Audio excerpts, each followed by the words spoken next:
Not picking up your signal just yet.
How is it set up like a digital television? Yeah. Oh, it is? Okay, let me try that. Yes.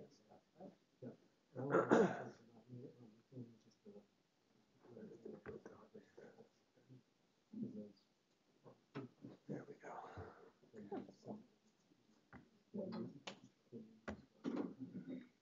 I'm gonna run to the bathroom real quick. Sure.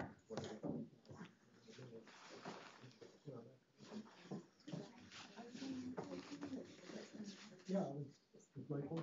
Yeah, Justin's just gonna run to the bathroom and we'll be right Yeah, Mason fine.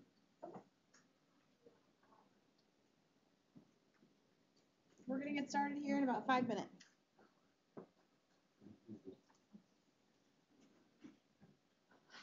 Did you want to use your own computer or do you want to put something on a flash? The stick? Okay.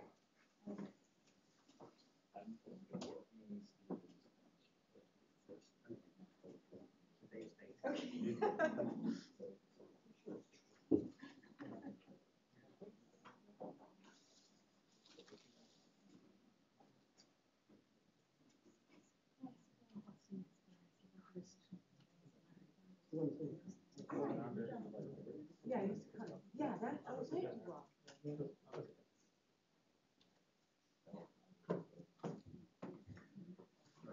So Michael's going to computer, but I can start things off. Great. Justin's going first. Justin's going first, yes. Here.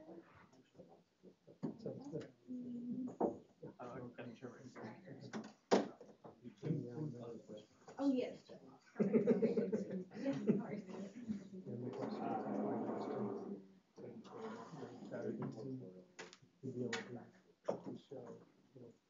Specific questions that will show where and I'll include that information in my slides. So that, right, yeah. So, this is important. Are you guys? What's that? And you guys can mark that, right? I can. Okay. First time.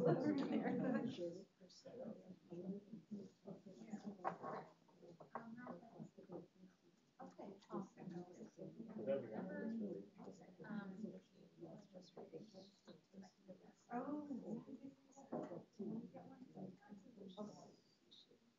Okay, awesome.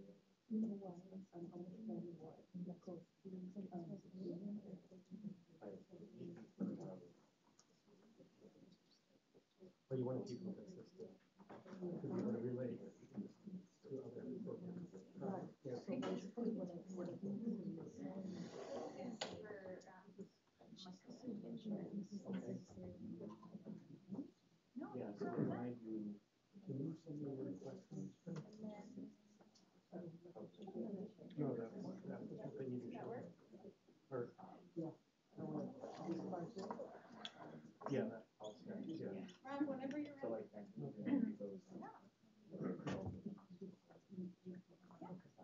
no, we'll talk.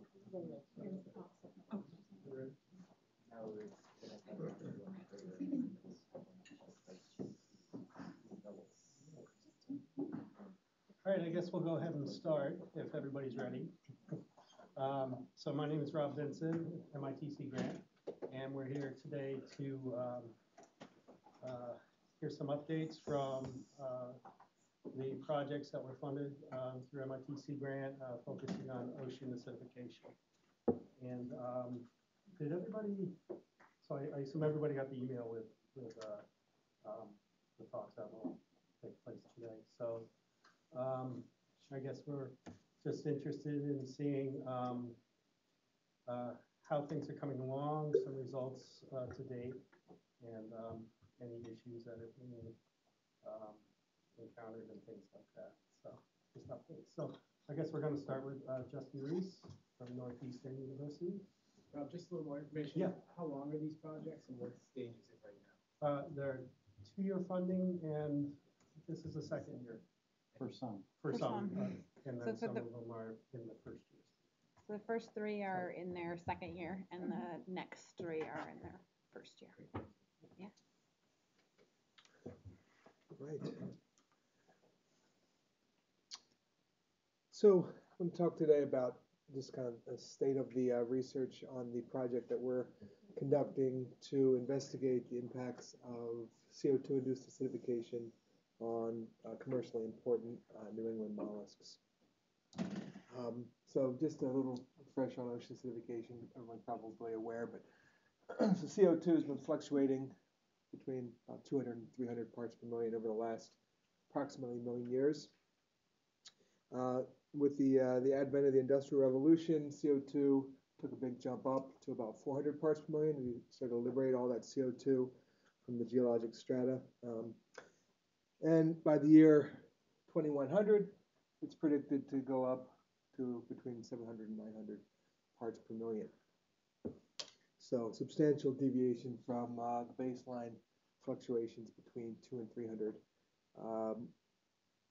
parts per million.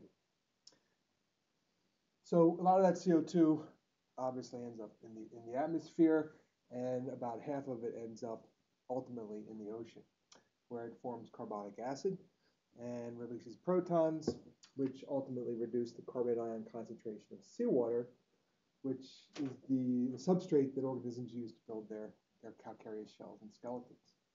So this figure up here shows future CO2 conditions over the next century.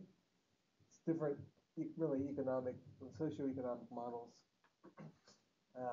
predict increase between 500 all the way up to 900 ppm. Again, as that CO2 goes into the ocean, it acidifies the seawater and reduces the carbonate ion concentration.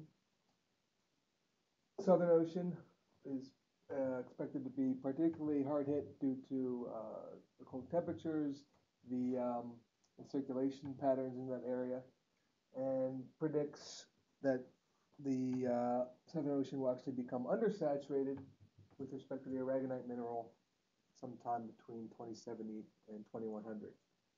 That means if you took inorganic Aragonite, put it into that ocean at that time, it would spontaneously begin to dissolve. So the shells of Aragonitic organisms like pteropods could potentially be dissolving away under those conditions. Calcite, which is less soluble than Aragonite, won't hit undersaturation probably till around 2100 to 2150. So just for perspective, I put the last 40 years of CO2 rise on the plot, just to show that the future predicted values are consistent with what we've seen in the past. So why do we care so much about acidification on marine calcifiers? Because organisms generally use one of 4 strategies to protect themselves from predators in the ocean. They're either toxic, they're invisible, they're very fast, or they build an armored skeleton. And they generally don't invest in, well, they do sometimes, they generally don't invest in more than one of those strategies because they're very expensive. That's one of the reasons that we eat mostly shellfish, because they put their energy into building a shell, not into producing toxins. We don't eat many soft-bodied vertebrates in the ocean. As a result, the ones that invested in building a calcareous shell are particularly vulnerable to acidification, because if they lose that shell, they're rendered defenseless to the highly predatory seafloor environment.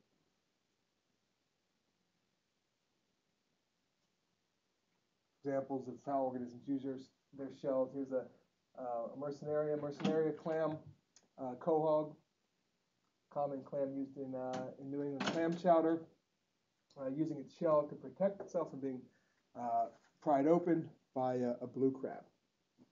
Both of these organisms produce a calcareous shell.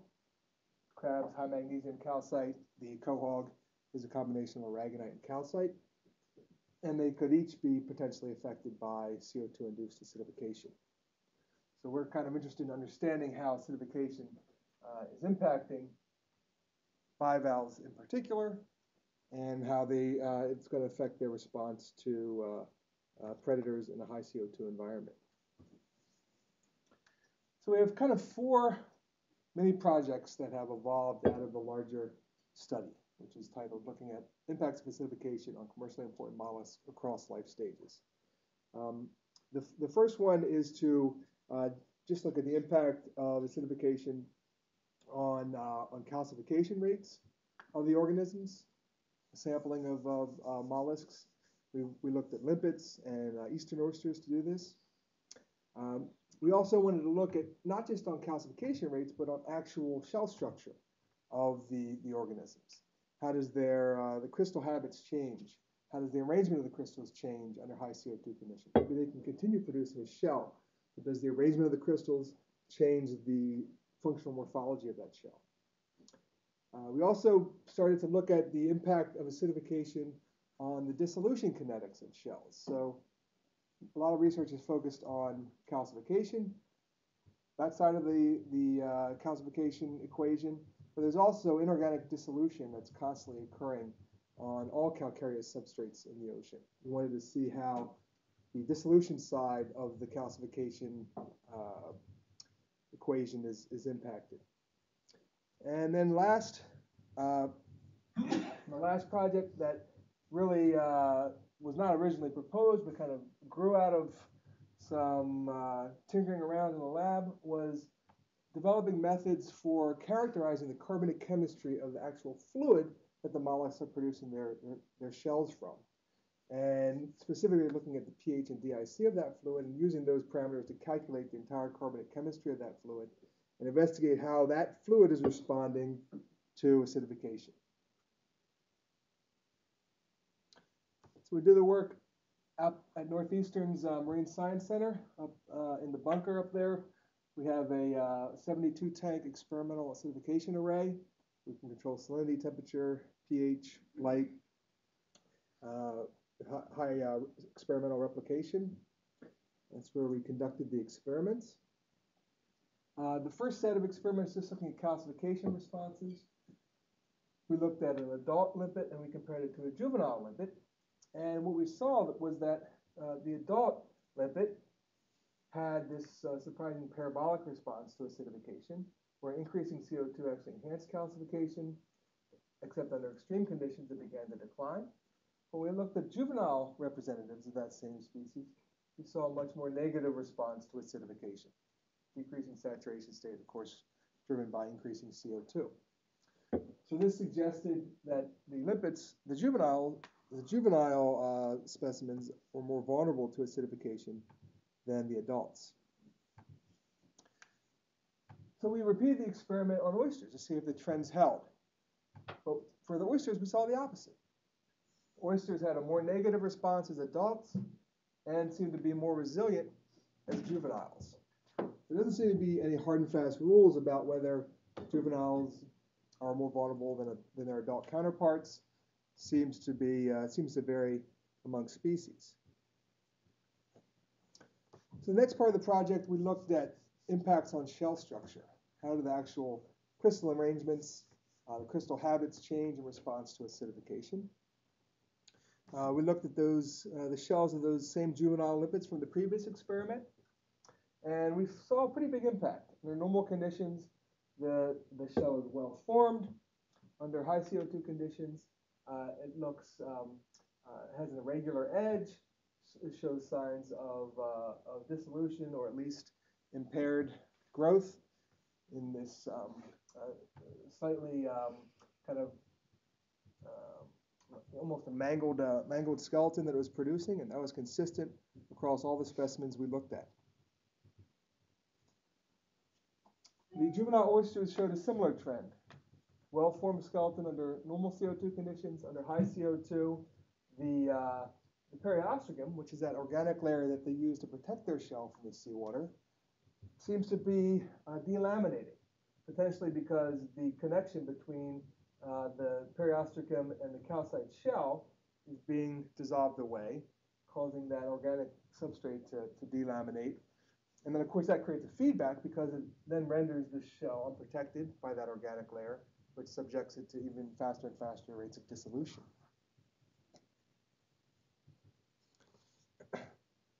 We looked at impacts on adult clams as well. Here's a Mercenaria grown under normal CO2 conditions. We have a series of well-defined ridges. And, these ridges have actually been shown to make burrowing more efficient, particularly the asymmetry of the ridge. When the mollusk inserts its foot into the sediment, the ridges essentially provide traction as it burrows down, and the asymmetry of the ridge allows it to move in a diagonal pattern, which is easier to excavate than moving straight down. Under the high CO2 conditions, those ridges preferentially dissolve away because of that high surface area to volume ratio. So again, not only calcification rate, but also the functional morphology of the shell is changing under high CO2 conditions. Okay, zooming in the shell a little bit with the scanning electron microscope shows shell formed under normal CO2 conditions has Aragonite crystals that are kind of tightly arranged, well organized. Under the high CO2 conditions, they're more haphazardly distributed with gaps, which of course then expose the skeleton, the shell, increases the surface area of the shell, and increases the rate of dissolution that's going to occur. So again, kind of a positive feedback between changes in shell structure and vulnerability to acidification. We looked at a different species of commercially important clam, Maya arenaria. Again, very negative response, calcification response to acidification.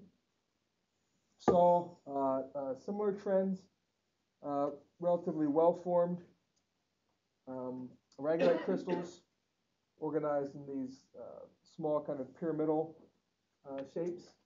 Under the high CO2 conditions, they seem to be more haphazardly arranged.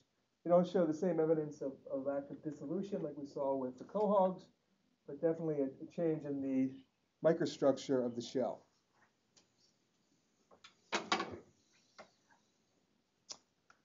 A look at the oyster shells. These are made out of not aragonite like the other ones we looked at, but low magnesium calcite. Each one of these crystals is a crystal of low magnesium calcite, and then they get arranged into larger rhombohedral shapes that actually tend to mimic the shape of the constituent crystal. It's just kind of a typical effect when you have crystals of a certain shape. When you begin to combine them together, the larger shape they form often will mimic the shape of the constituent crystals, which is why the shape of the individual calcite crystals in aggregate mimics their component shapes. Under normal CO2 conditions, they seem to be more tightly arranged than under high CO2 conditions. They have gaps in the crystal arrangements, again, which will decrease the strength of the shell and expose it to increase its surface area, exposing it to higher rates of dissolution. Yeah. 3 minutes. Oh, 3 minutes? Okay. I didn't realize we had a time limit. Okay. I'm going to skip ahead then.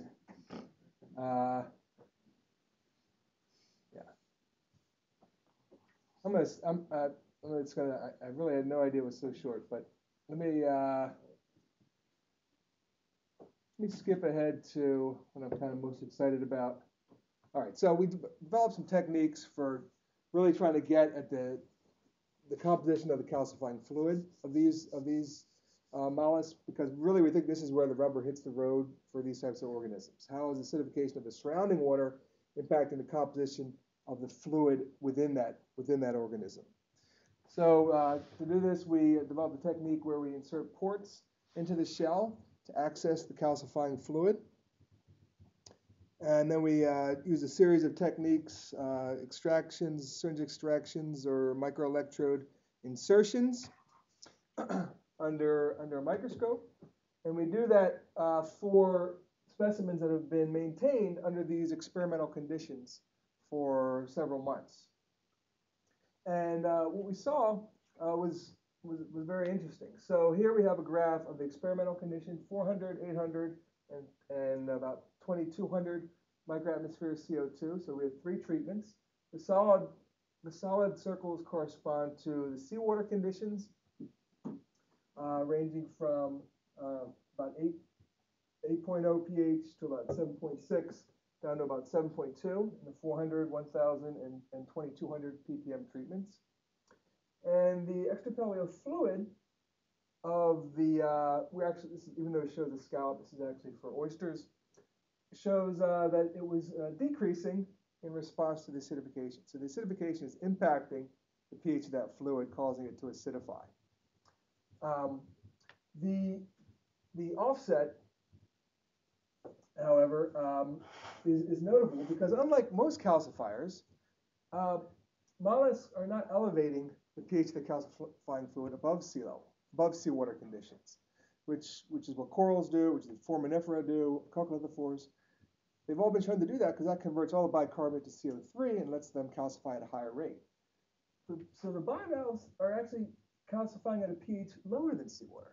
It's very puzzling when we first saw this. But it is responding to acidification. So as the pH of the seawater acidifies, it becomes less. The pH of that calcifying fluid also acidifies.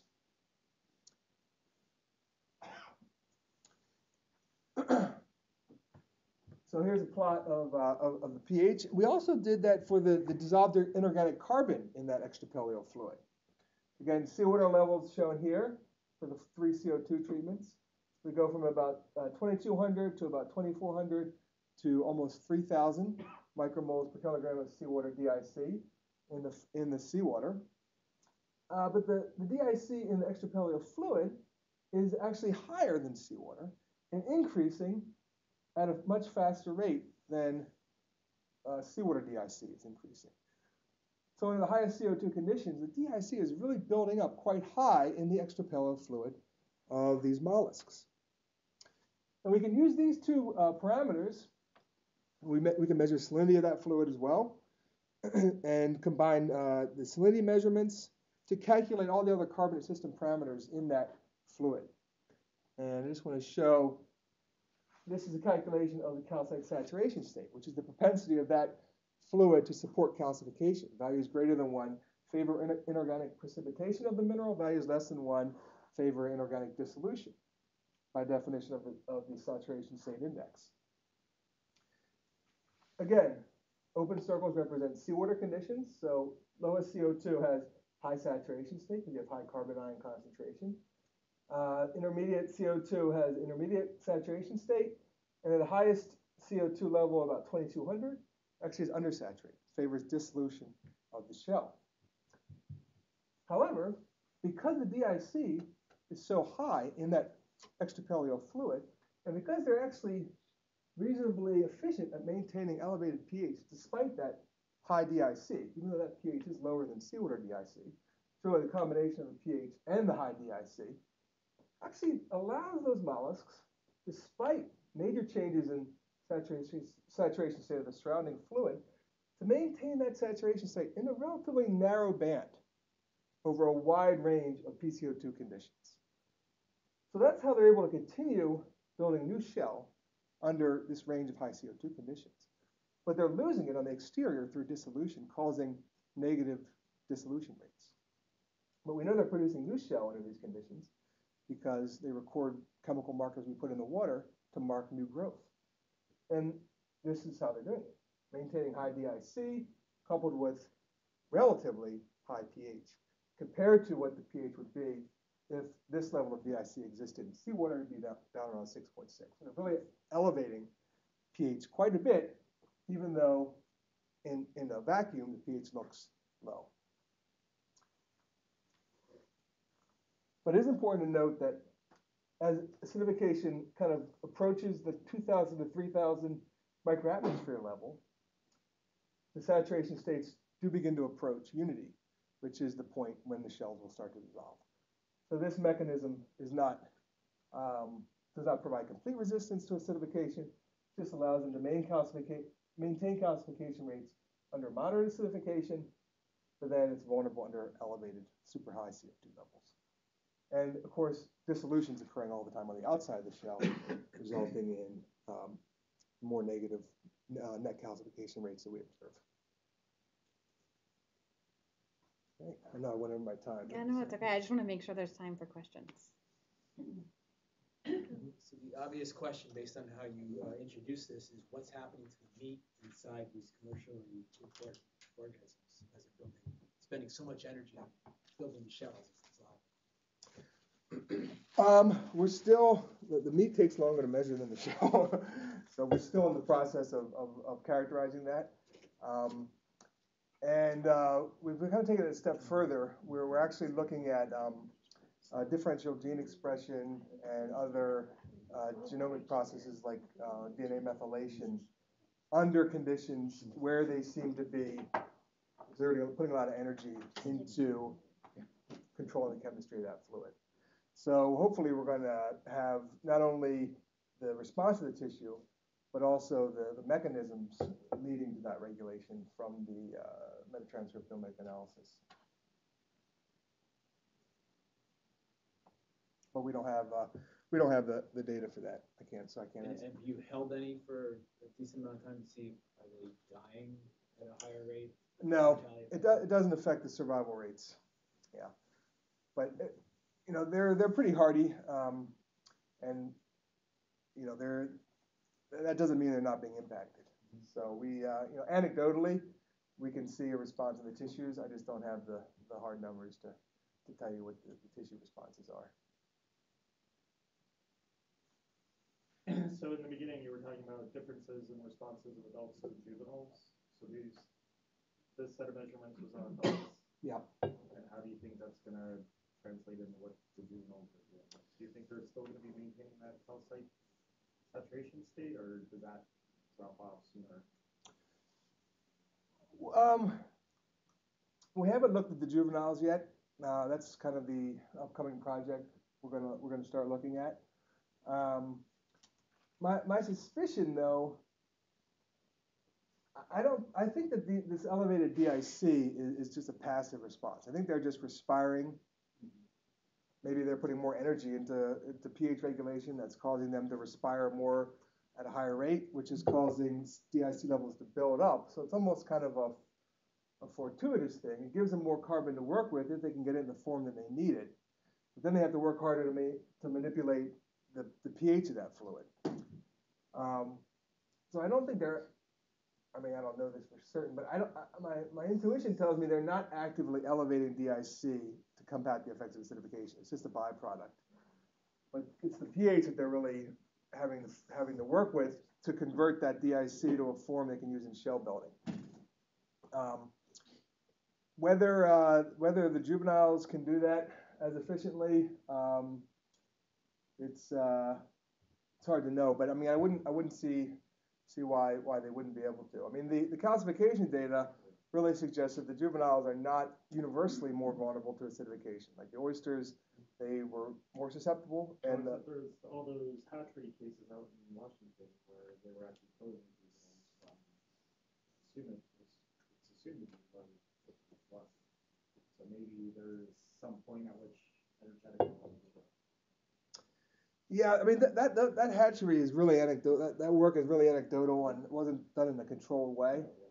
So, and I've talked to a lot of people from those industries. And when you press them, I mean, there doesn't really seem to be any. It doesn't mean it wasn't happening, but it hasn't been documented. I mean, there has been studies done looking at showing that some species larvae are more vulnerable, but in some cases they are. But you know, the limpets we looked at were clearly more vulnerable. The oysters we looked at were less vulnerable. Waldbusser and colleagues showed that the larvae are more vulnerable, both in morphology and calcification rates. We didn't look at the larvae; we looked at the juveniles. I think it really, depends on the life history of each species and whether they have the machinery and resources in place at that specific stage of life to take advantage of the elevated DIC or be at the mercy of it. Yeah.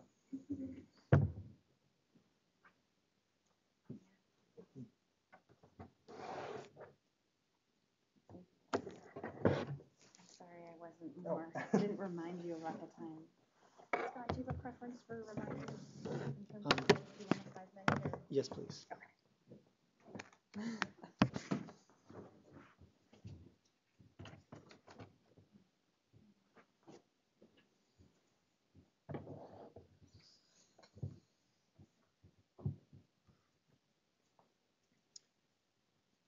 So I'm Scott Doney, and I'm representing a project that's a collaboration both between Woods Hole and UMass Dartmouth with a list of co-authors and sponsors. We're interested in the impact of wastewater treatment plants, which discharge water that's rather acidic, has a lot of dissolved inorganic carbon, but also nutrients. And we're using Buzzards Bay as our laboratory because there's a number of wastewater treatment plants, and it's also spread over a variety of different estuaries that have different other compounding factors. So we're trying to separate out the impact of wastewater treatment from other factors that can affect coastal acidification. I'm going to talk today about some background work we've been doing on samples we've been measuring for the Buzzards Bay area over the last 2 years for coastal acidification, and then also show some of the sampling that we've completed over the last 1.5 years on wastewater treatment discharge. Last time I was here, I showed some tracer modeling work and also on nitrogen loading modeling for the bay. The loading modeling has been published, and hopefully next summer we'll have more work on the tracer modeling as well. So you can think of a treatment plant as a point source discharge, but there are other factors that affect coastal inorganic carbonate systems. So freshwater discharge, biology, influx from the ocean, atmospheric deposition. And so I'm going to start by showing some of the work we've been doing over Buzzards Bay.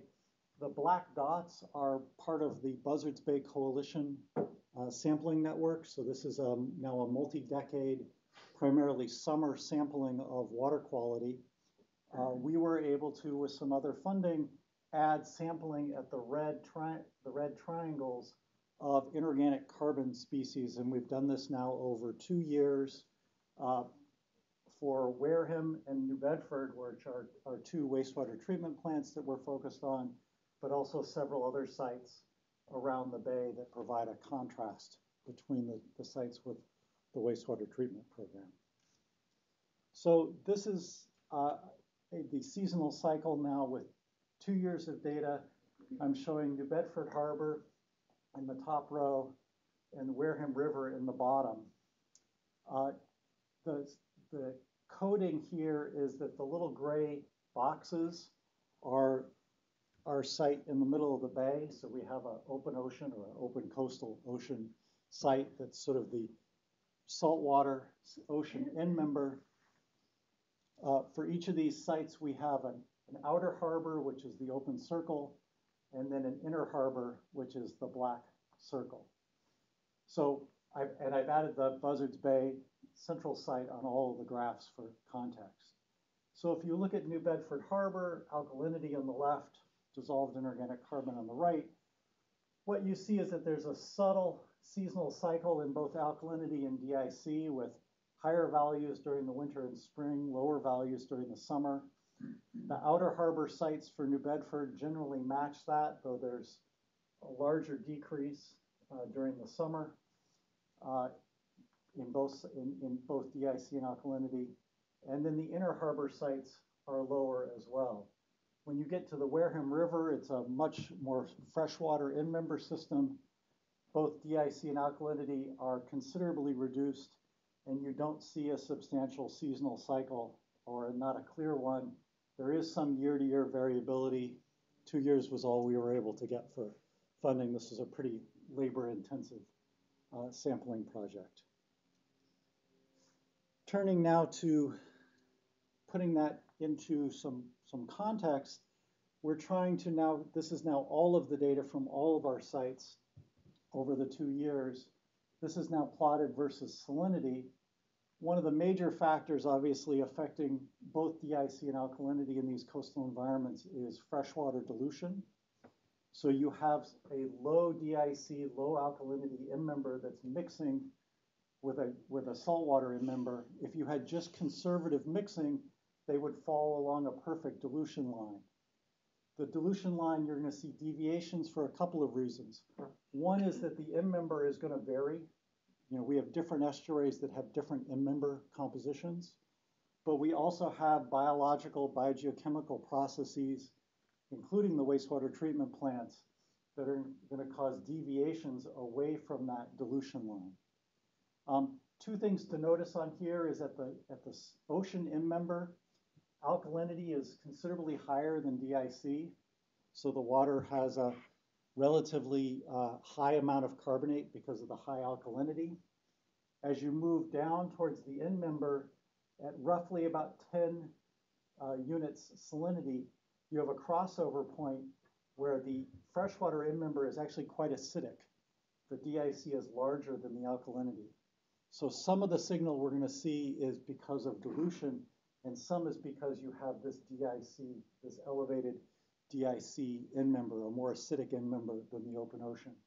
And then as well, we have these deviations caused by local biogeochemical processes. Justin did a nice job of sort of framing issues of the calcium carbonate saturation state. So there's two parts that go into it, the calcium ion concentration and the carbonate ion concentration. Those are both going to vary much more than in sort of an open ocean study.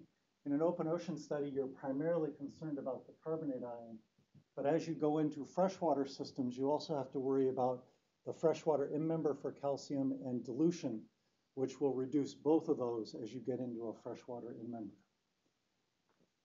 Here's the Aragonite saturation state for New Bedford Harbor on the top, Wareham Harbor on the bottom. The gray dots again are the open ocean site. So for the New Bedford site, the open ocean, the outer harbor looks a lot like, in terms of saturation state for most of the year, looks a lot like the open Buzzards Bay. Open circles and gray dots sort of follow a seasonal cycle with relatively low saturation state during the winter, higher during the summer, and then lower again through the fall. There is considerable variability where occasionally you'll get these bursts of low levels in the outer harbor and then consistently low values in the inner harbor with, again, some wide range that depends on tidal flushing and other biogeochemical events.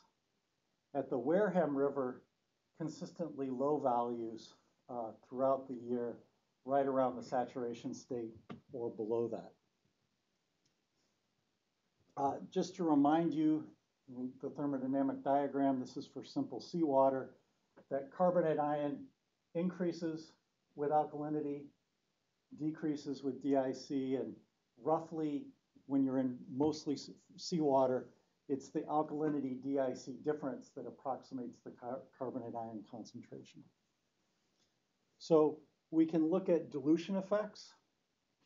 So if you we take some simple dilution curves, and we're still working on we're trying to get some calcium numbers for some of these rivers so we can do a better, at the very low salinity, a better estimate of the saturation state. But some simple dilution curves show that a large amount of the variation we're seeing across this data set in terms of saturation state is reflected in this dilution then with downward deviations to lower saturation state. The color in this diagram is apparent oxygen utilization, so it's a measure of oxygen that's being consumed, which would also be releasing DIC. So this is some measure of the redder the color, the bigger the biological imprint. So part of this deviation is biology, but there are other parts as well.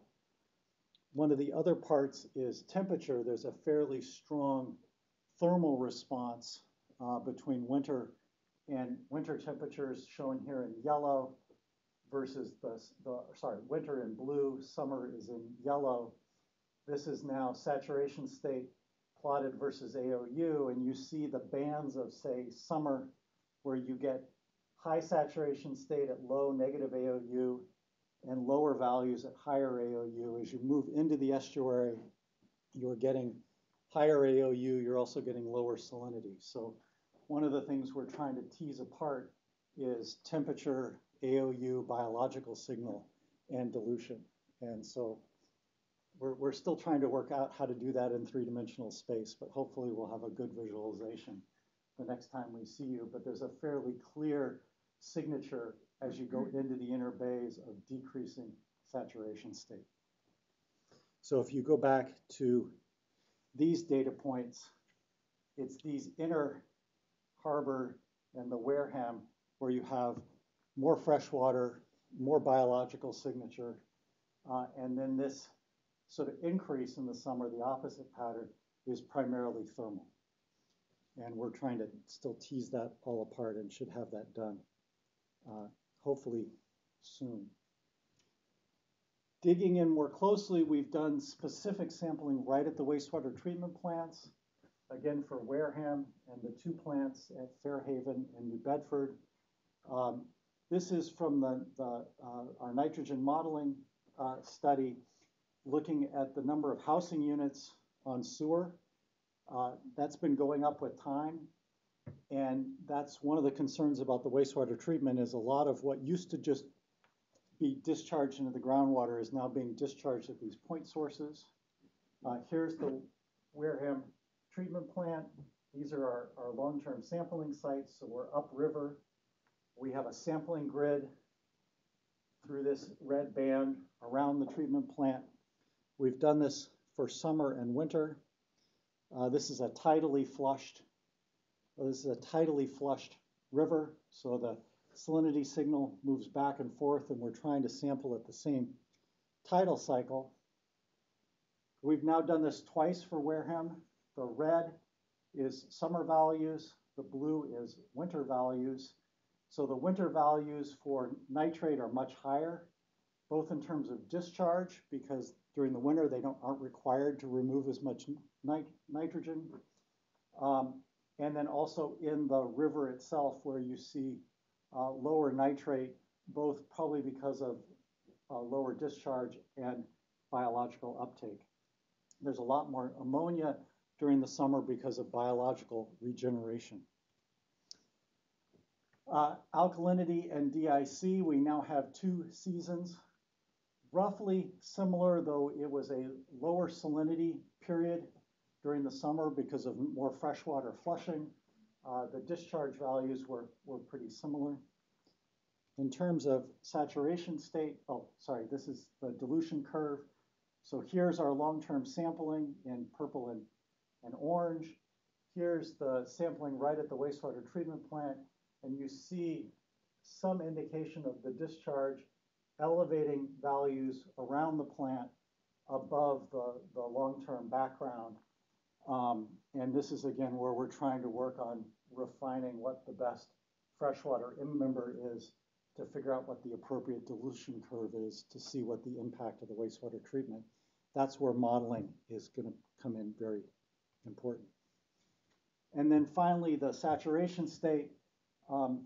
During the summer, was a much more freshwater system because of summer rainfall and river discharge. Even though we were sampling at the same part of the tidal cycle, we saw very low saturation states because we're way down at the very end of the freshwater curve. which is again where we're trying to work on the freshwater in member. And then finally, the fun part is we were able to entrain a PUI graduate student and several people in the engineering departments and chemistry departments to bring along a little robotic JEDIAC, which samples temperature, salinity, oxygen, and CO2. They were driving, as we were sampling for water samples, they were driving back and forth up and down the river over the summer, basically looking at long-term transects while we were collecting our samples. We're still trying to figure out, there's some offset between our bottle data and the JEDIAC. We're trying to figure out if that's an instrument issue. There's also thermodynamic issues. We're not measuring CO2 directly, we're computing it. And there are issues with some of the river end members that we need to deal with before we can fully match this up. But this gives us a nice context for the bottle sampling in order to better understand the flushing of the river and the mixing times. So where we are in terms of progress is we've completed the Wareham sampling, both a summer and a winter. We have at New Bedford, we plan one more sampling early next month. Jenny's out of the country right now, but she'll be back the end of the week, and then there'll be a sampling either the first week of December or the second week of December. We hope to bring the JEDIAC with us again to get the context for the sampling. And over the next 6 months or so, we hope to write up both the Buzzards Bay water quality data that I showed at the beginning of the talk, and then the sampling for the wastewater treatment plants along with the tracer modeling. Jim Churchill's been out of the country for a fair amount of the fall, but he'll be back soon, and we should be able to get back onto the modeling. So I'll stop there and take questions.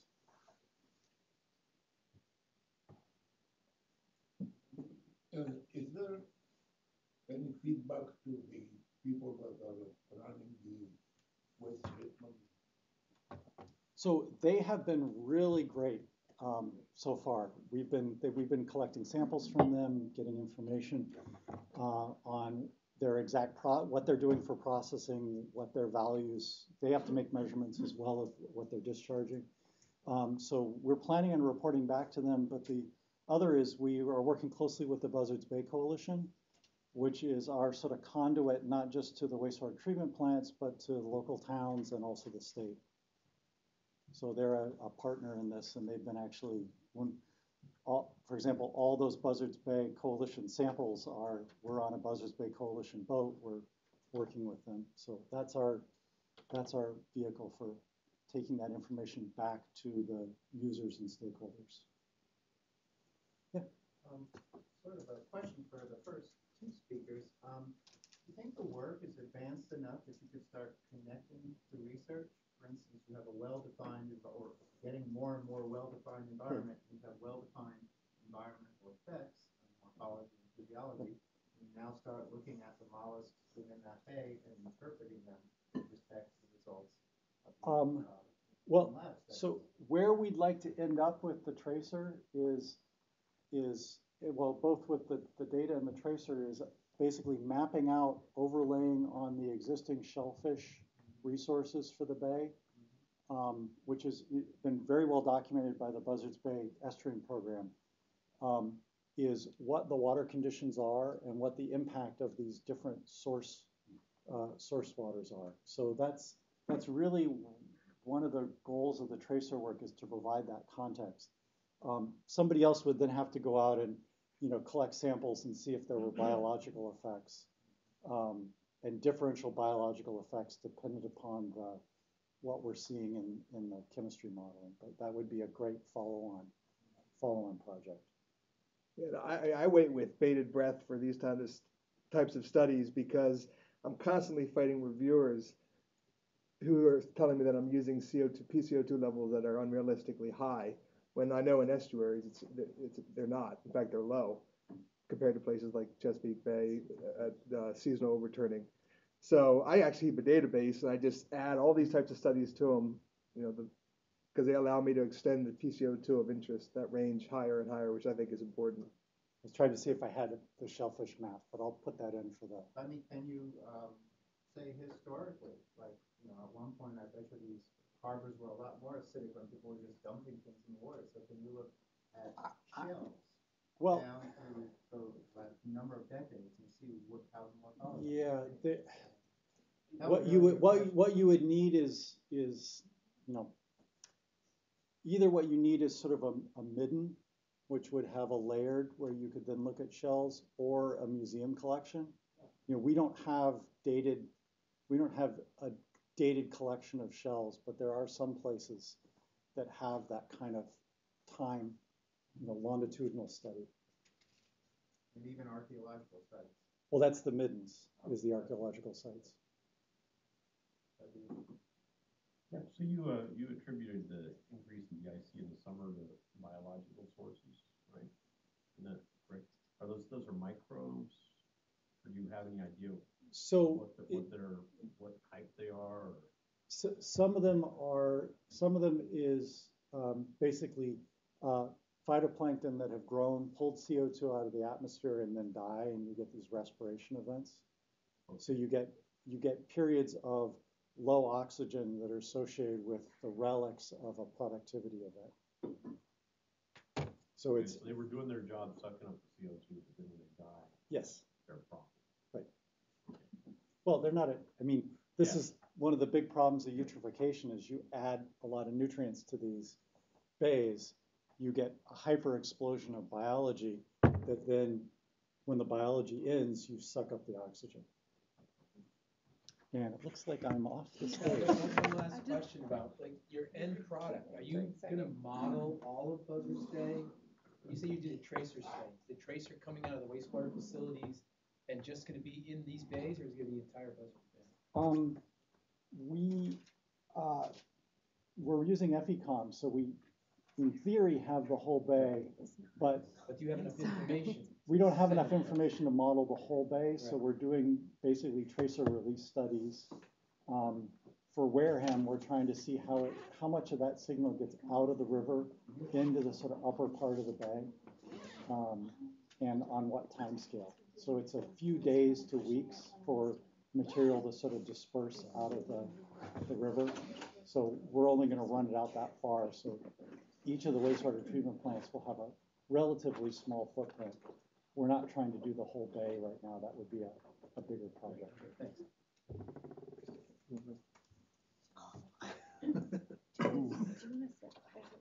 You were looking for a pointer, right? Yeah. Well, it doubles as a wake up.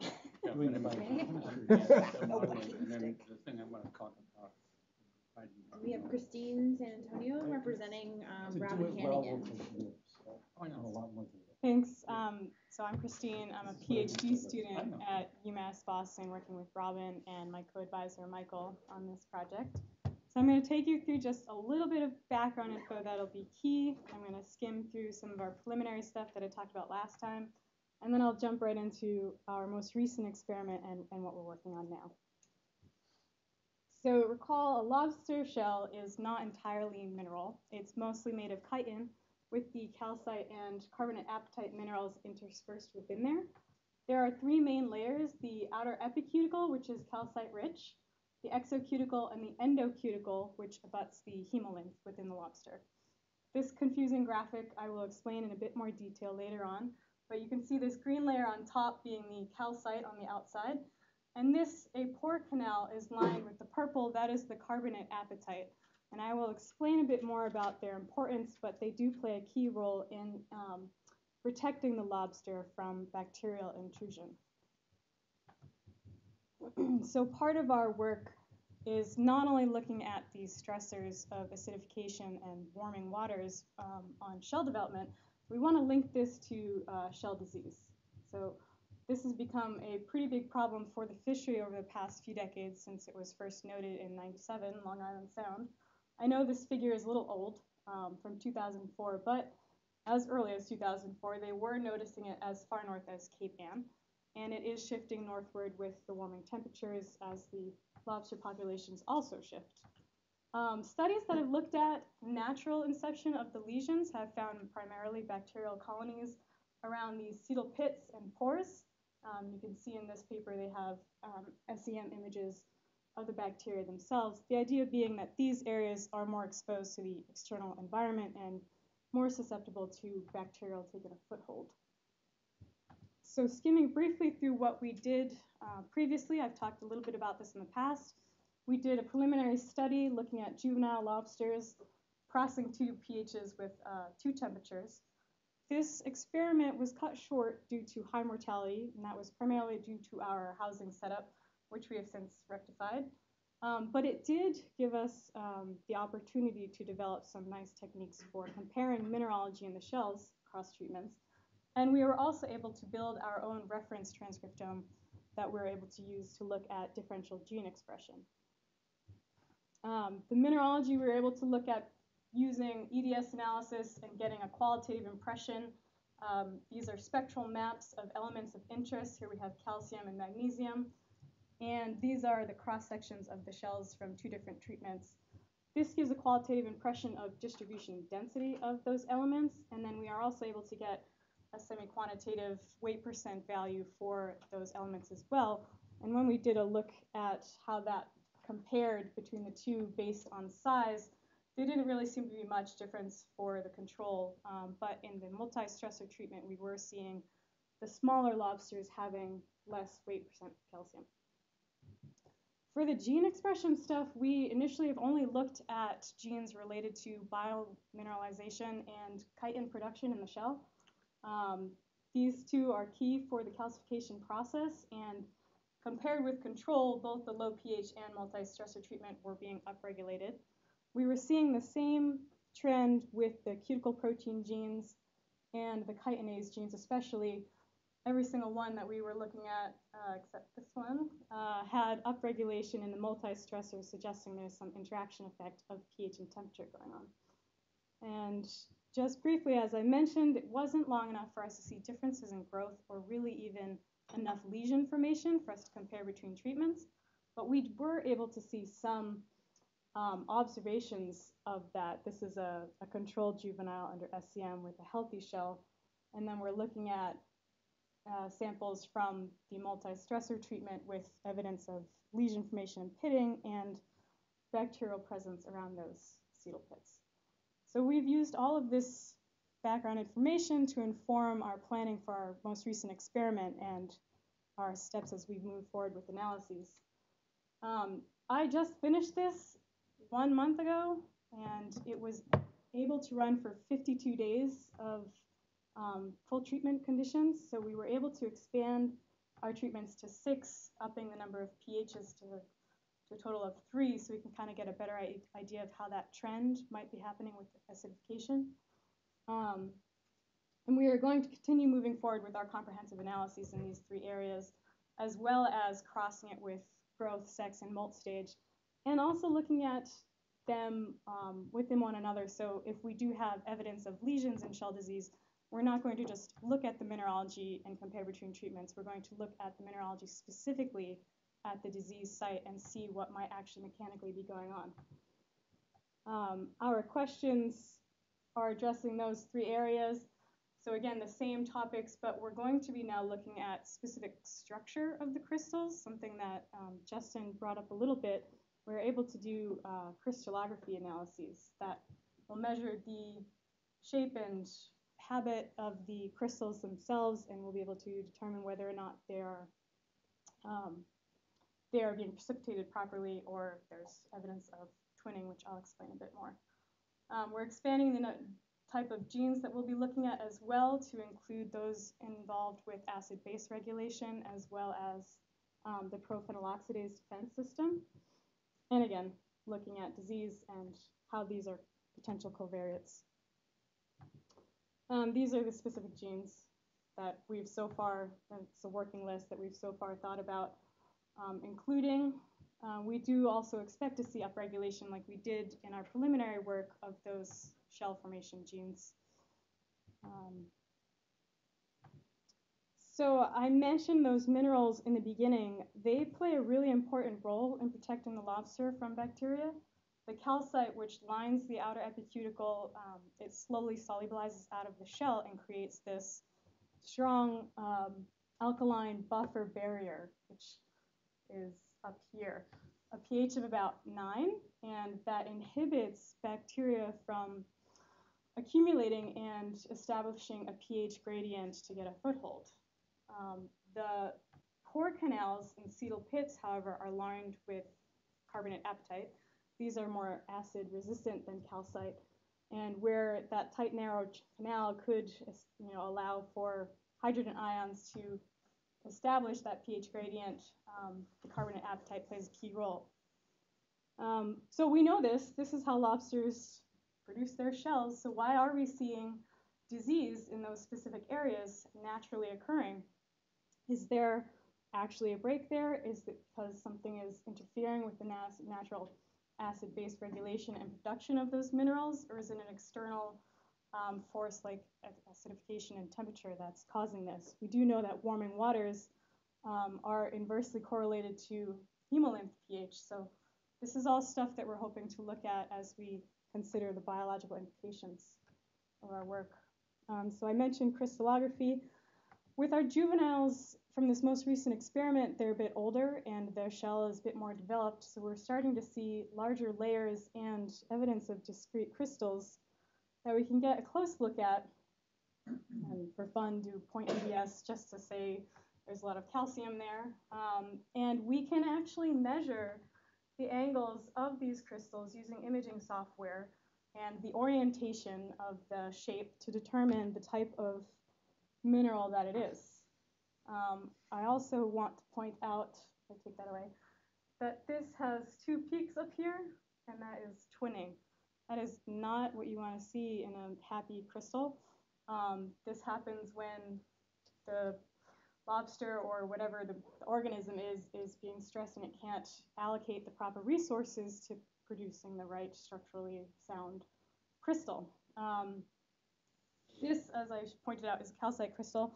We also see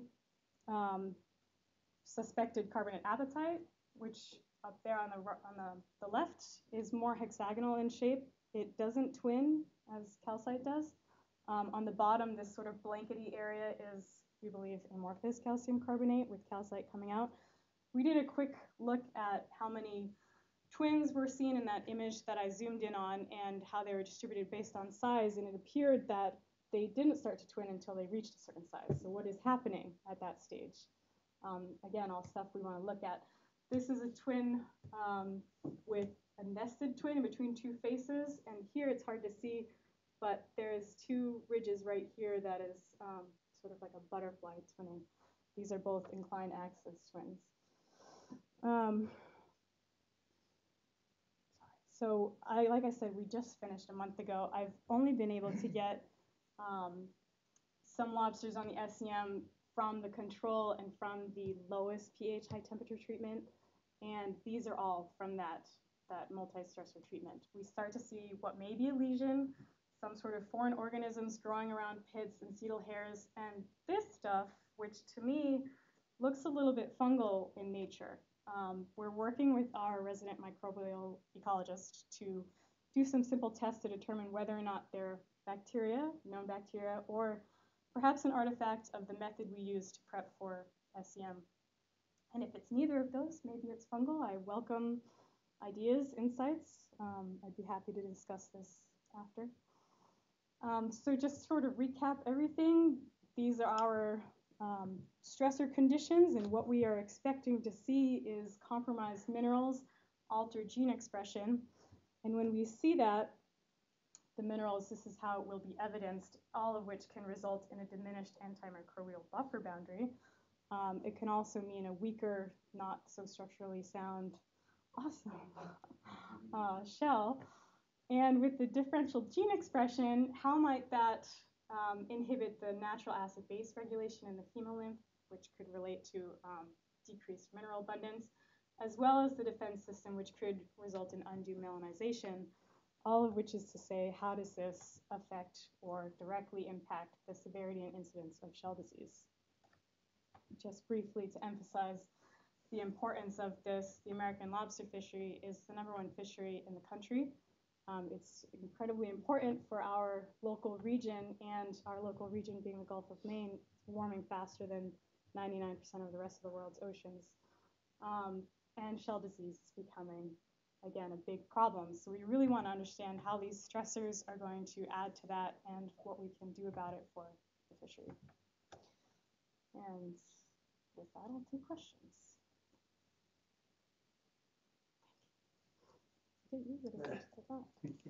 Yes, sir. In contrast to mollusks, I mean, arthropods seem to, their shell exists in steady state for a relatively short period of time. They're the molts. Mm-hmm. So are you sure, or has it been studied, that the screw up, if you will, due to temperature or pH, whatever, is not occurring during the actual molt process, and what you're seeing in the steady state between them is the result of that, as opposed to just sort of an ongoing process, which is just causing the shell to be susceptible to things. In other words, that basically has the molting process itself, like its crystallography or mineralogy, has that been studied, and is that being affected by changes in acidity? It certainly has been studied, not super well by myself, but that is something that we're incorporating in this project, as I mentioned. We do know that molting happens more rapidly with warmer temperatures. I don't know specifically how acidification may affect molting, other than, as I mentioned, changes in the acid-base regulation, mineral precipitation, and whether or not the lobster may just overwhelmingly be stressed out from being in a low pH situation. When you refer to the screw-up, were you talking about the first experiment I talked about? The screw-up meaning the effect of increased, decreased pH. The twinning. Not the twin, no. Oh, not the twinning? Not anything in general. I'm just in general. The nasties from the environment, the heat, the decreased omega, all that stuff. Like, I mean, the locus of action could be the molt process, as opposed to some sort of steady state shell maintenance process.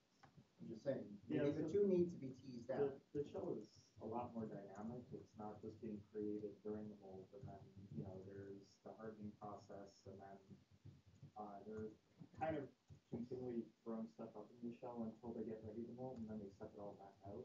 So it's a little bit. It's not really like tight terraform. It's not a dead thing. It's a little bit more living, and it's only until the shell actually physically dislocates from the new shell below it that all connections are really solid. So it's a bit more dynamic, so I don't know if that helps. It's not just like during the mold it gets put down and then it just runs out from that. So we need to think about the shells being a little bit more living issue. And also, when you do your measurements or your observations, when in the cycle you are disturbed. Yeah, so a lot of times you have to practice your early mold or late mold so that conditions will be different. So that in the lobster. Very true. We did observe all of that and record that, and that's something that matters, especially with the gene expression, because we might see up or down regulation at different times in that cycle. So that's a good point. So I was really intrigued by that twinning you saw at the high CO2 conditions, but did you not see that in the control conditions? Not yet. We haven't started really into this process far enough to see that. I was just trying to get some images for the presentation, but we haven't really started down the path quite of comparing between treatments and enough cross sections for me to say yes or no.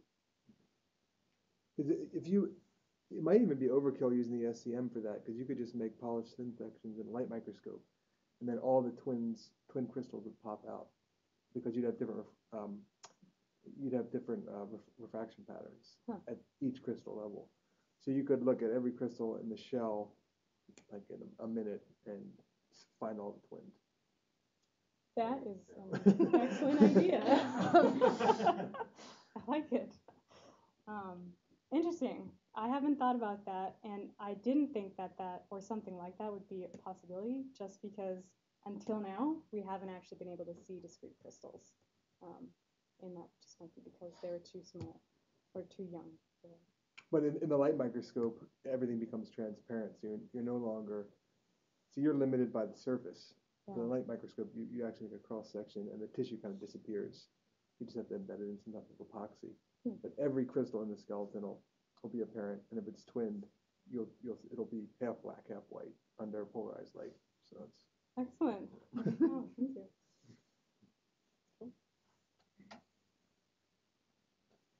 Thank you very much. Thanks. Mike, you. Thanks.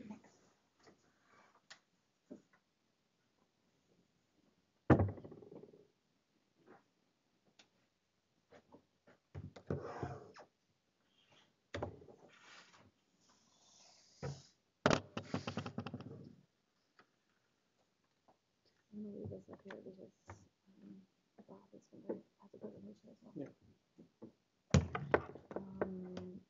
Do you guys have any idea how you're spending your time? No, not really clear on time. Great. Well, there is 15 minutes. Do you want any reminders? No. I'll just stand up and write it down.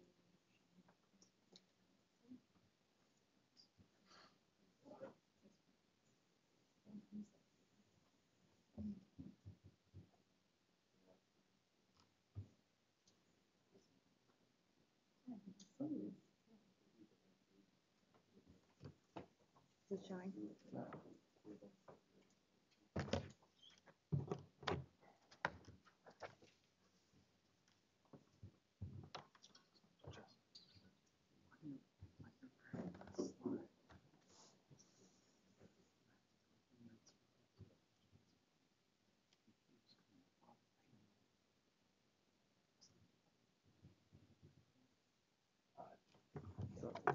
To go first? Yeah. Bob, do you want to give yours first? Is that okay? Yeah. We're on. You're supposed to talk.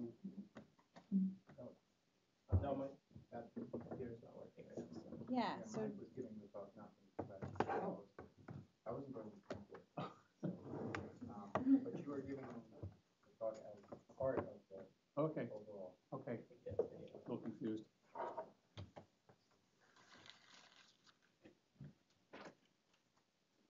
Oh, okay.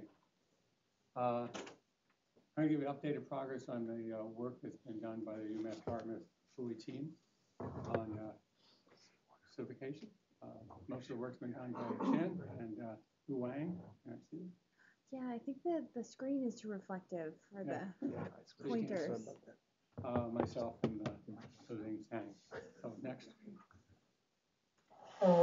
So completed ongoing work. So we've completed the one-dimensional ERSEM simulation experiments over a 21-year period from 1995 to 2016. We completed the 3D water quality simulation using the Mass FECOM and the integrated RCA system that was developed by Hydroqual a long time ago. And we have a database based on that, also to the same 1995 to 2016. There was a non-conservative issue in the 3D model, and using that to repeat the water quality simulation for Mass Bay. As a reminder, the ERSEM means the European Regional Sea Ecosystem Model.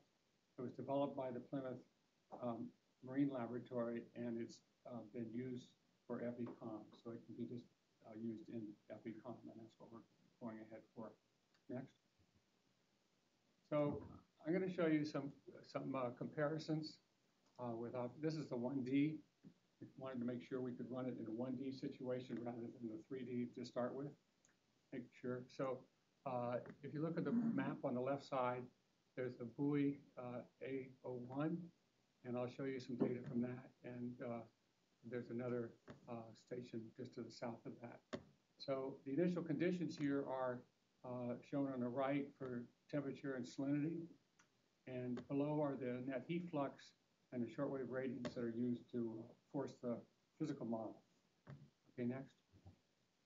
And here's some comparisons of at the surface and the bottom with the temperature results. And again, this is for the long-term year. And you can see the seasonal cycle and the surface temperature, the heating, during the late summer, by peaking at late summer, and then the cooling in the fall and minimized in about January.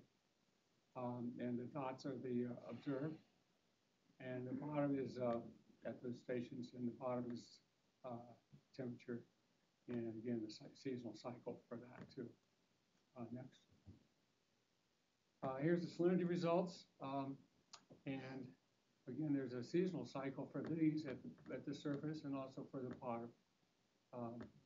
It's the salinity is highest in the late fall and becomes much fresher with runoff and everything in the springtime and till summer.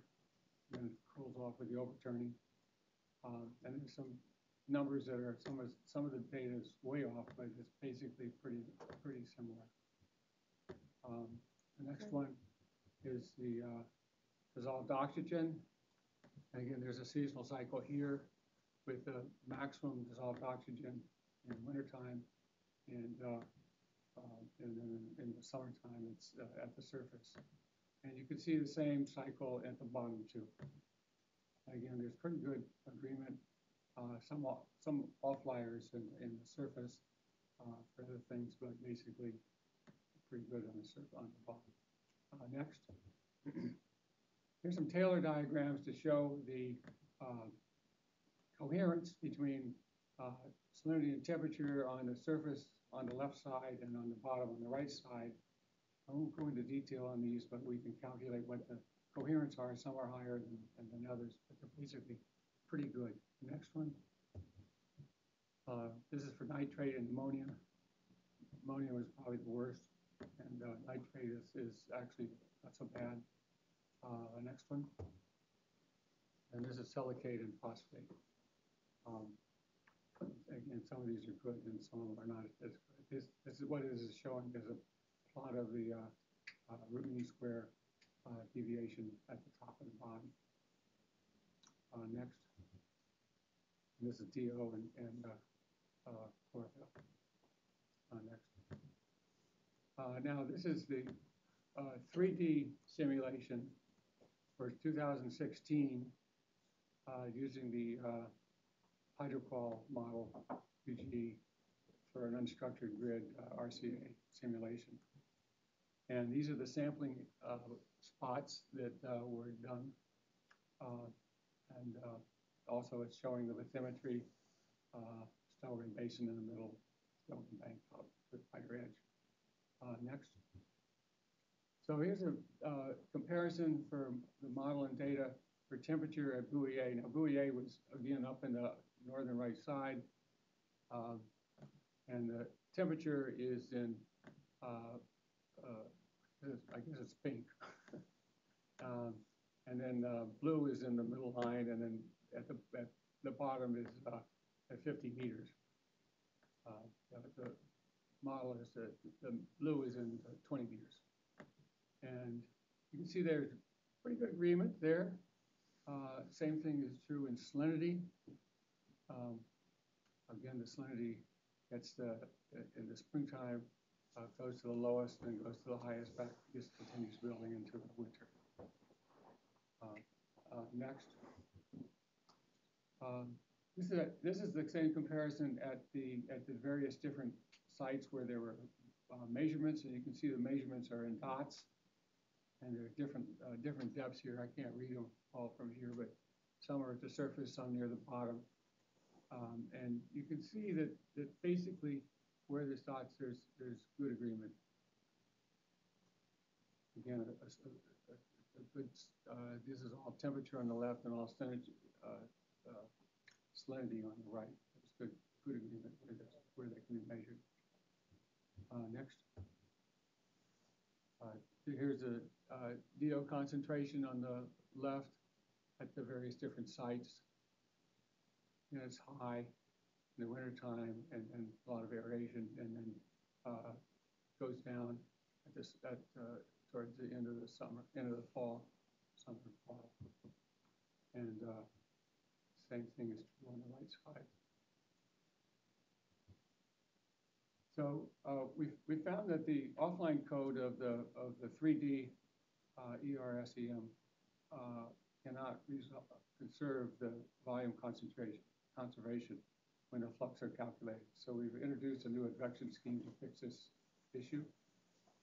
We've conducted the 3D to simulate pH and PCEO in the Mass Bay for 2016. The comparison between that and UNC will be made for available data. The next one. These are the initial concentrations in phosphate, nitrate, ammonium sulfate, EO, and chlorophyll. And then the next one is, next slide is the next steps. So we want to complete the 2016 3D ERSM experiments and compare them with the 3D RCA experimental results. And we evaluate the performance of the ERSEM by comparing the simulated results with available observation data with a focus on pH and PCO2. Okay.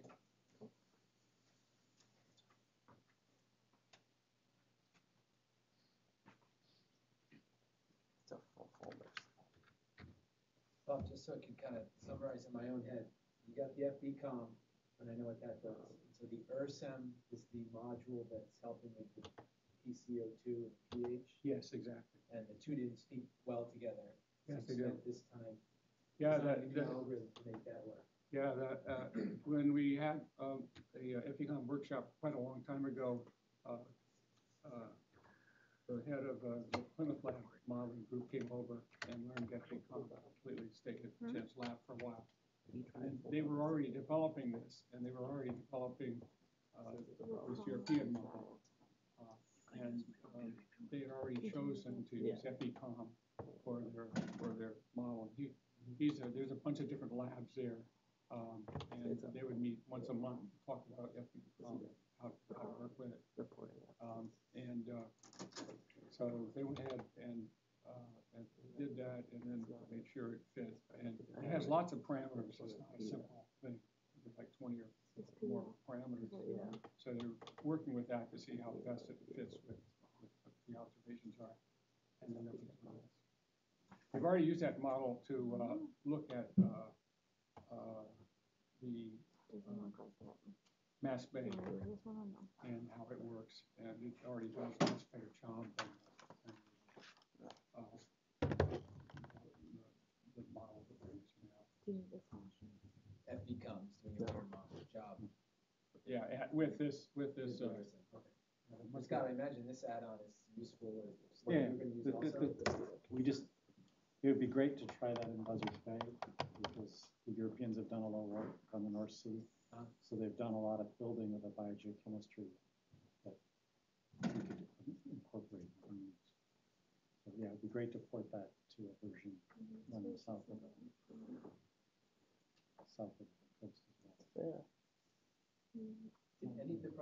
That will be a module on the next release. It's coming out very quickly of FECOM. The next version, which is 4, something like that. We'll have this as a module. It links very nicely. Okay.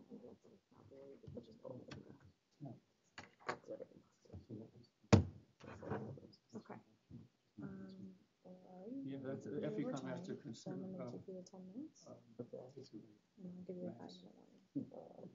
Sound good? Yep. Sorry. Lots of models. Sorry, 1 second. Yeah, and slowly, think like that.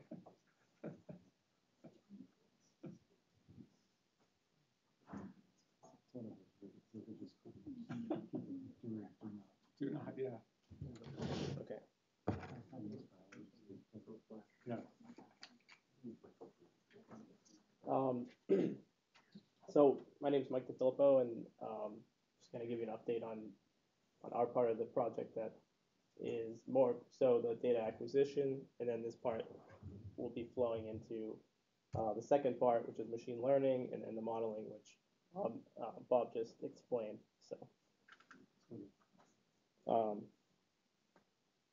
So it's a tiered approach where we're collecting water bottle samples, collecting data through high fidelity sensors, feeding that into simulation and modeling, and then we're also collecting some lower quality data, through SONs, things like that, and what's available through other resources. And we partnered with MWRA to collect water bottle samples at 4 locations, starting inshore at F23 and going outshore N18, N04, and N22. N18 is sort of the outfall plume area is where that's where they study to make sure that the outfall is not damaging the bay. So it's a good spot to collect data at. And so we only have 4 months right now of water bottle samples analyzed. And so going from, again, inshore to offshore, we have blue is basically Deer Island. N18 is, again, the outfall. Then we're going outshore from there. And, depth varies from sites. So inshore, you can be at 15 meters, 20 meters of depth, and then offshore, you can, I think F22 is about 70 meters. So there's difference in depths there, but this is some rough analysis of the DIC at these sites. And we have collected up to November, and they're just being analyzed here. And again, expected EIC increases with depth, and it's just an analysis from deep water, mid-water, and shallow water. So MWRA collects at three different points at each site.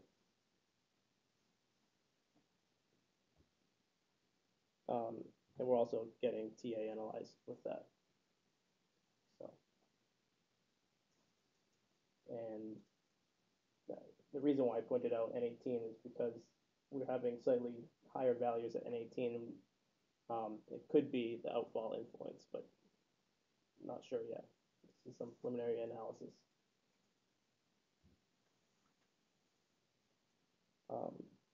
Along with the bottles, MWRA is already collecting various nutrients and pH data, all these different variables at all these sites. So we can analyze this for pH. You can see seasonal trends, such as in April, you see a rise in pH values and things like that. We also have a buoy out at Deer Island, and it's located here. This we had out from end of July to mid-October. Next year, we're planning on putting it out early in the season. And this is going to give us 24-hour data. Here's our buoy. And it's a lot of technical terms here, but we have a Luft weather station on top. Will give us precipitation, humidity, temperature, and then we have a data sonde attached to, just below the surface, which is giving us pH, DO, salinity, temperature, and depth, which is, constant there. But this gives us the ability to analyze effects of solar radiation. We have cloudy days, some semi-cloudy days, and then no clouds in the air. We can monitor effects of heavy rainfall events. And then third way we're collecting data is through our autonomous surface vehicle. It's a 17-foot autonomous vessel that has a winch on there, and we can go to different waypoints and collect data through the water column with a second sonde, which is exactly the same as the one that's on the buoy. And so starting in May, June timeframe when the water is warm enough to, field the robot. We've been going out monthly to this Y mission, we're calling it, and essentially we're stopping at 5 spots in the inner harbor, 3 locations at the mouth of the Mystic, 3 locations in the mouth of Charles, and getting vertical profile data there.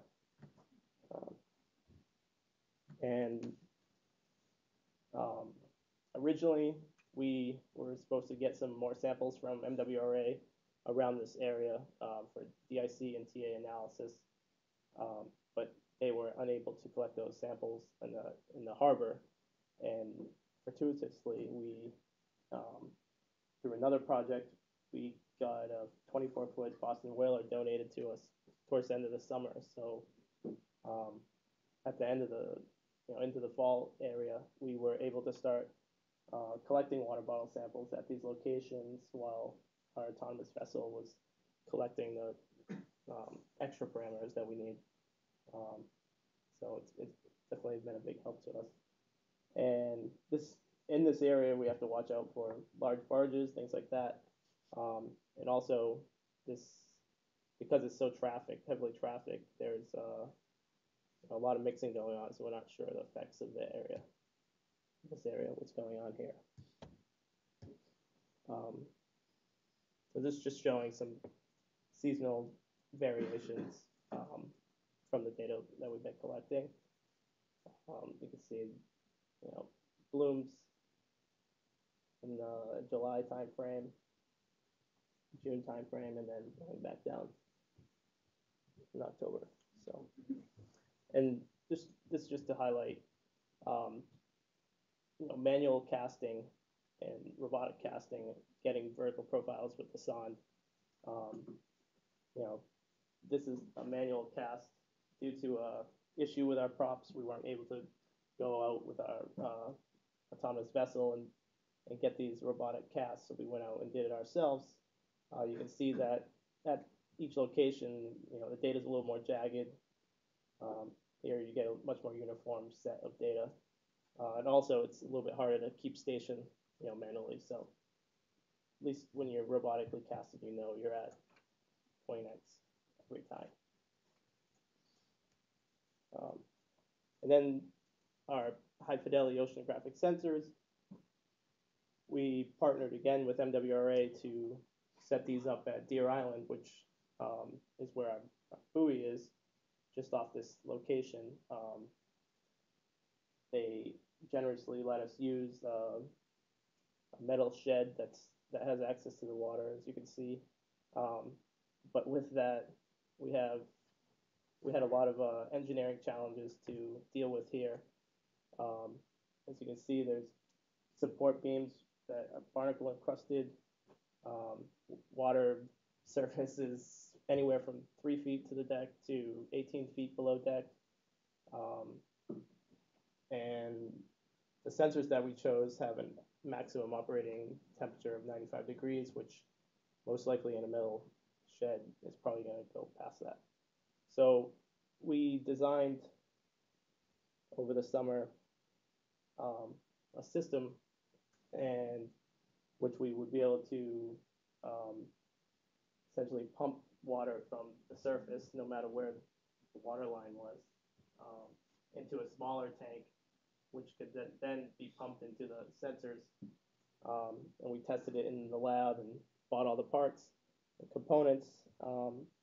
Then through testing of the actual sensors, we in lab and out in the water, we found that the PCO2 sensor was miscalibrated or came uncalibrated or who knows what. But it was unreliable, and we never ended up getting the sensors at Deer Island.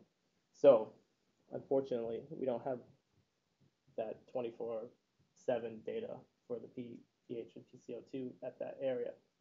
So going forward, we discussed converting these sensors into underwater sensors, so we can attach them to our buoy that's there and get this data 24/7 throughout the summer, spring, and fall months. And then secondly, we were going to be monitoring the flow, the flow into the harbor from the rivers, the inputs from the rivers, and there's not much input from the rivers because they're dammed off. So we're thinking to deploy a second buoy. So we have a buoy here, which is one of the main inputs and outputs of Boston Harbor to Mass Bay, and this would be the second buoy and main input output to Boston Harbor and Mass Bay. So yeah, that's our path forward with deploying, doing the same thing that we've done over the past year with collecting water well samples and collecting samples with our robot.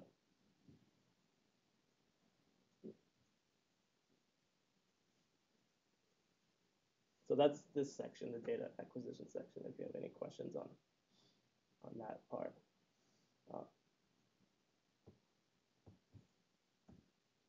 These data can be fed into the model that Bob was speaking about? So yes, How's that's not happening yet because they're modeling 2016 to test, to integrate their model into FPCOM, and when they're ready for 2017 data, we'll have our data to cross-correlate their points, their predictions. Just a thought, right, Bob? Yep. And then if it works, then you're going to lead the model into Boston Harbor. Because I believe this was a Boston Harbor modeling project. Yes, it is. It goes, the model goes all the way in, goes all the way up to the mouth of Charlesburg or someplace. There's a dam. Yeah. There's lots of groundwater in between. And part of the measurements they're making it way up in the harbor is to get a better feel for the water actually coming down those rivers. That'll be all part of it. Yeah. Like, I think you can get records from DCR on when they open the dams. Yeah. And that might be helpful. Yeah. It might even give you like volumes too, because you're right, it's really sporadic. It's like once a month or every 2 months, and then boom, like the whole. Before a rain event, they'll lower the river, things like that. But it's not like a typical river that's like the Merrimack, something high flow like that. So I think we'd be better served with modeling and the machine learning, which is a little bit what we've been working on here as well, with more data points. And getting into that real quick because we're over time. Hassan Babi and George Karnadakis are working on the machine learning data mining of all these data parameters. And again, right now, using mostly MWRA data with our data supplementing. They're creating correlation matrices to figure out, lower value, or less fidelity sensors if we can predict DIC, TA, any of the carbon parameters that we need, instead of going out and doing it for bottle samples everywhere. And then their model would feed into uncertainties where we need to go collect more data. So they're doing correlations between all the parameters that we can collect, minus what we've been collecting with DIC and TA so far, just because that's kind of new data. So they're showing strong correlations between temperature and chlorophyll in all stations. I think this is just Mass Bay.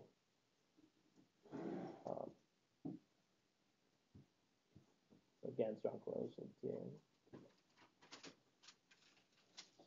And this is all preliminary, so this is just basically they've done it at all stations in Mass Bay to figure out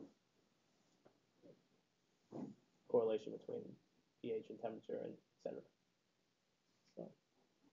And what I should have mentioned before my friend Bob started with that we're now on to the 1-year projects, so these will have less data.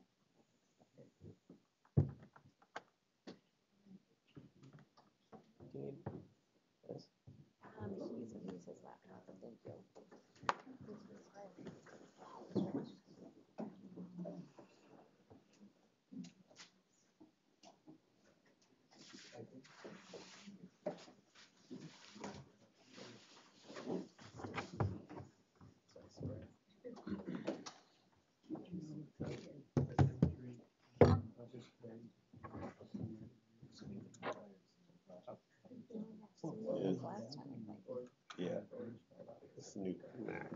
It's all this crazy new adapters. I need to get one of those for general use here.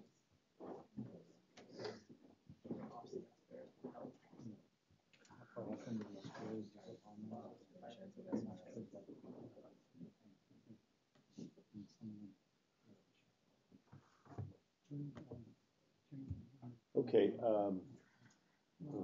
first thing for me to do is to introduce Sunjin Choi back here in the back, and he just joined the group 2 weeks ago. Yeah. And 2 weeks ago, and he is going to be the prime on this project. So we just started. Our funding started in September.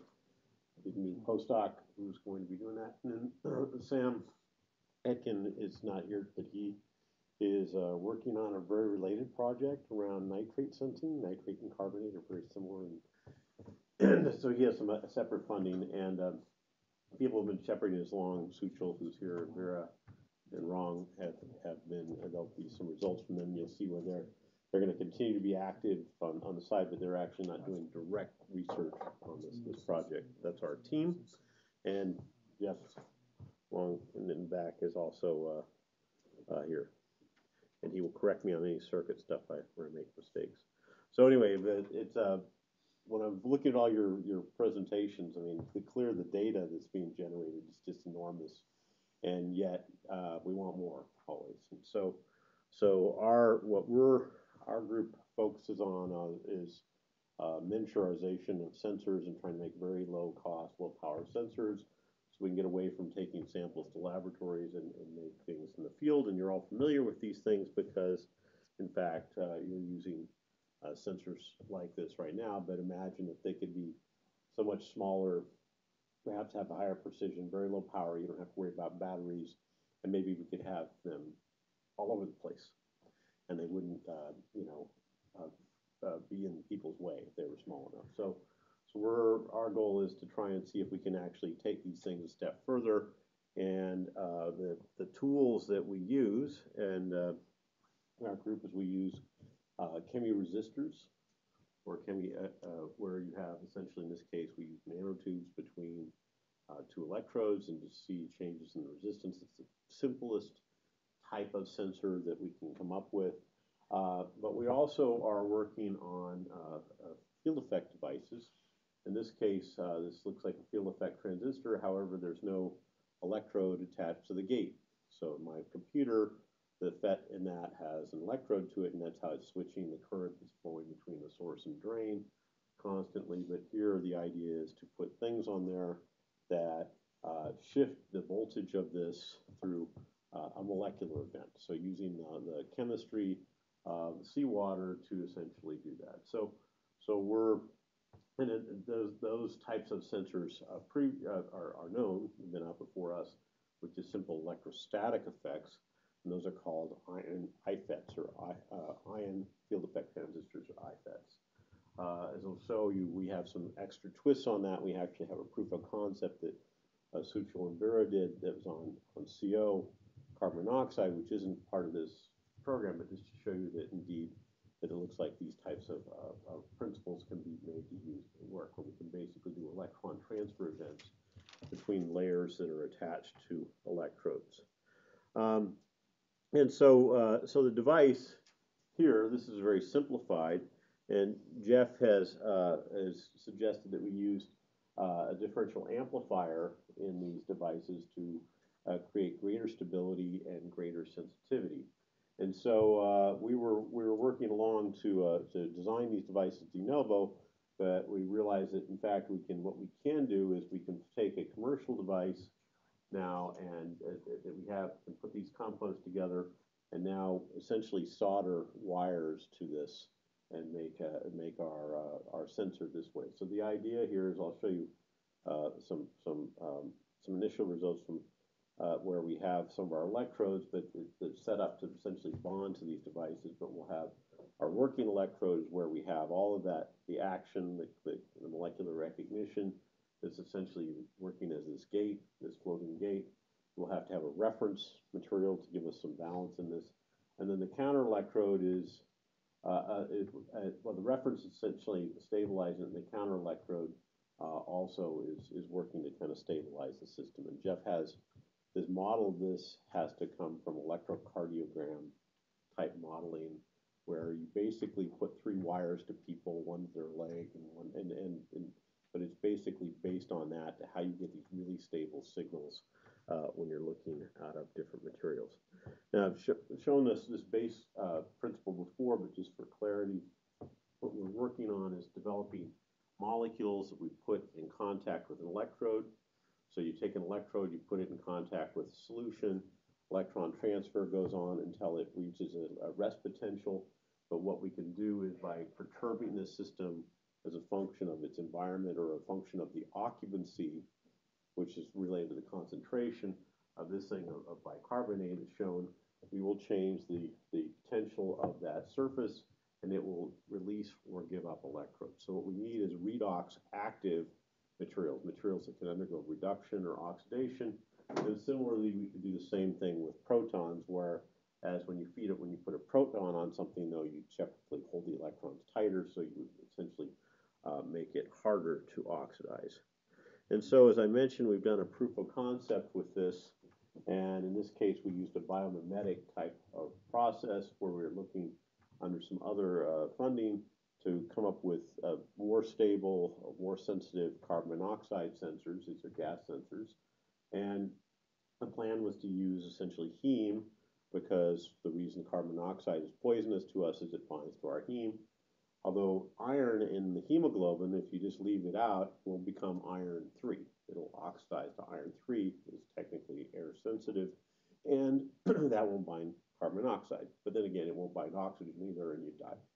So when you're dead, it won't do this. But the idea here is, can we now take and put these iron 3 things on there, and then basically do these electron transfers back and forth and make systems that can respond to carbon monoxide. And so, for example, you can see that if you take the iron 3 form, you throw carbon monoxide at it and nothing happens. You take the iron 2 form and it changes color. So that can just is kind of a visual indication that this really happens. But what we've done is we've now taken these and done some sensing with them, and what you can see is just the function of different potentials on the electrodes. We can change the sensitivity. So the red curve is what you would get if you just put the iron heme on the nanotubes. There's a little bit of electrons flow out to the iron naturally, so you form some iron 2.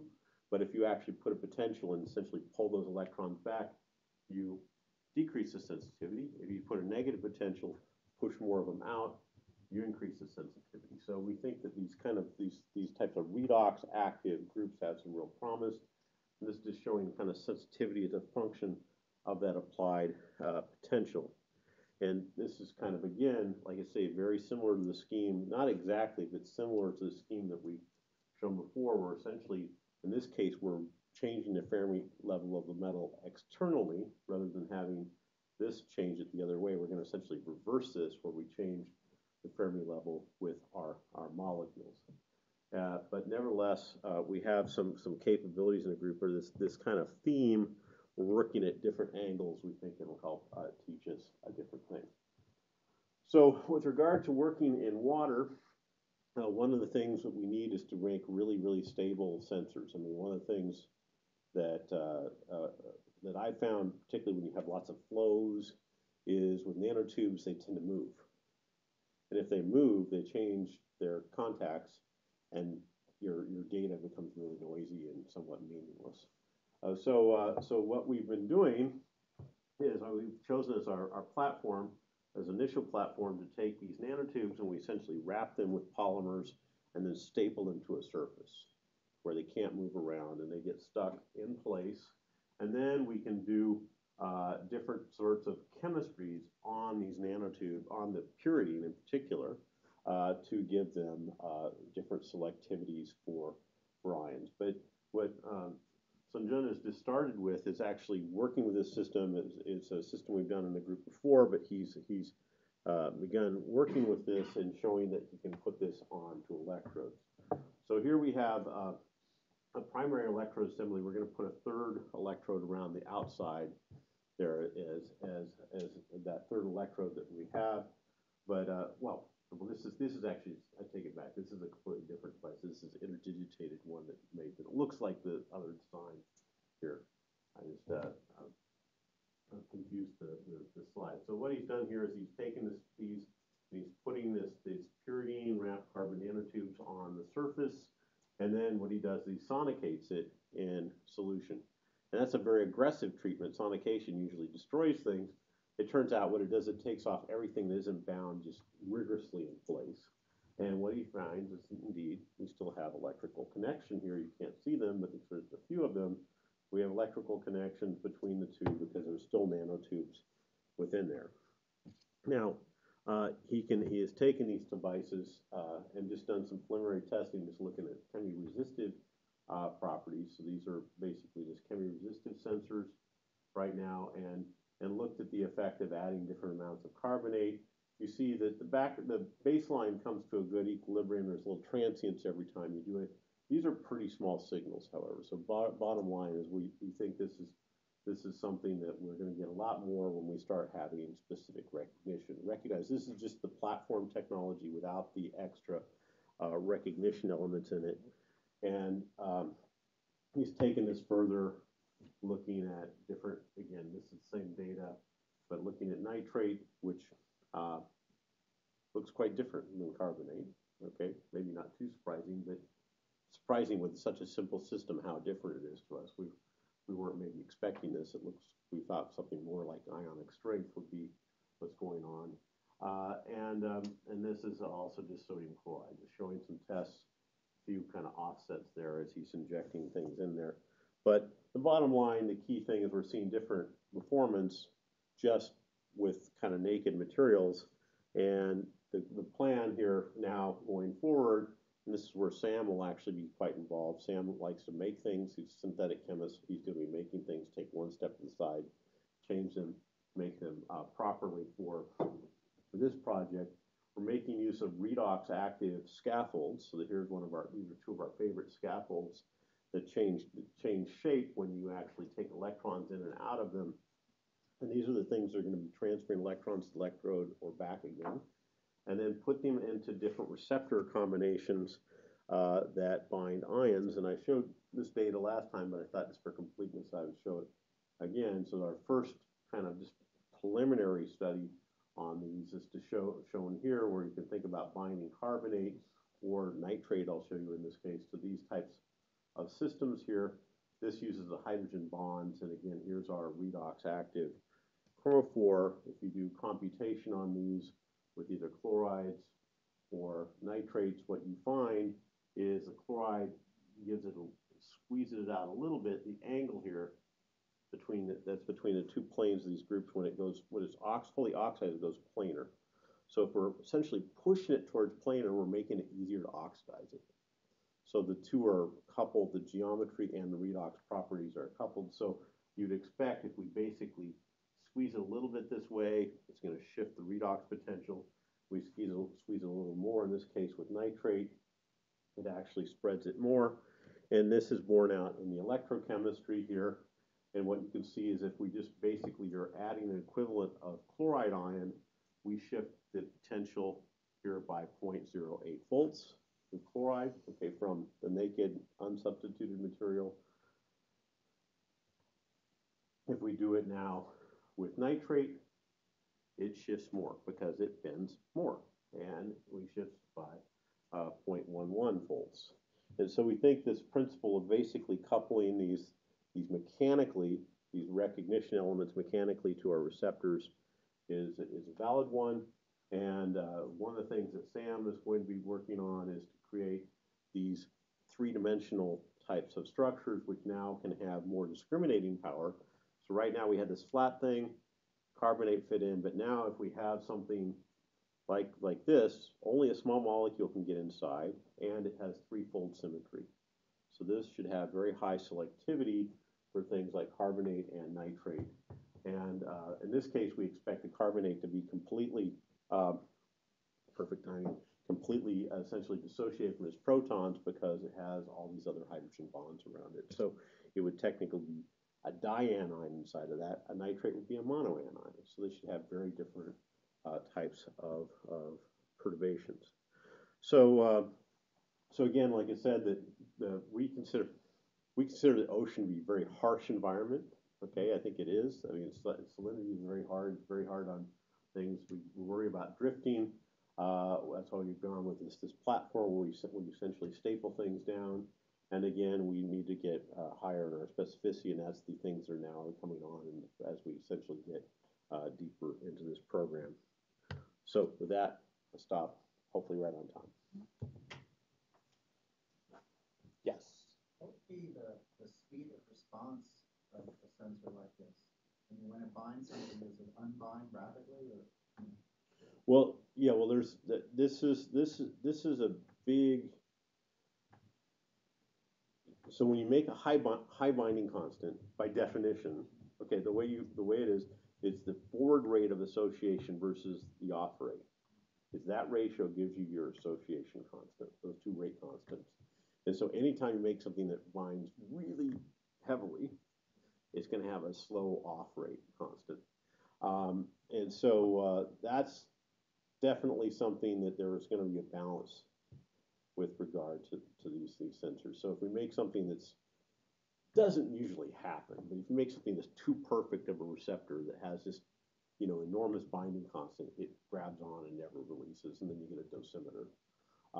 I think that probably won't be a big problem, but it could be. But the other thing is, if we make these films, and we're going to start out a couple different ways. One is probably just trying to make a monolayer.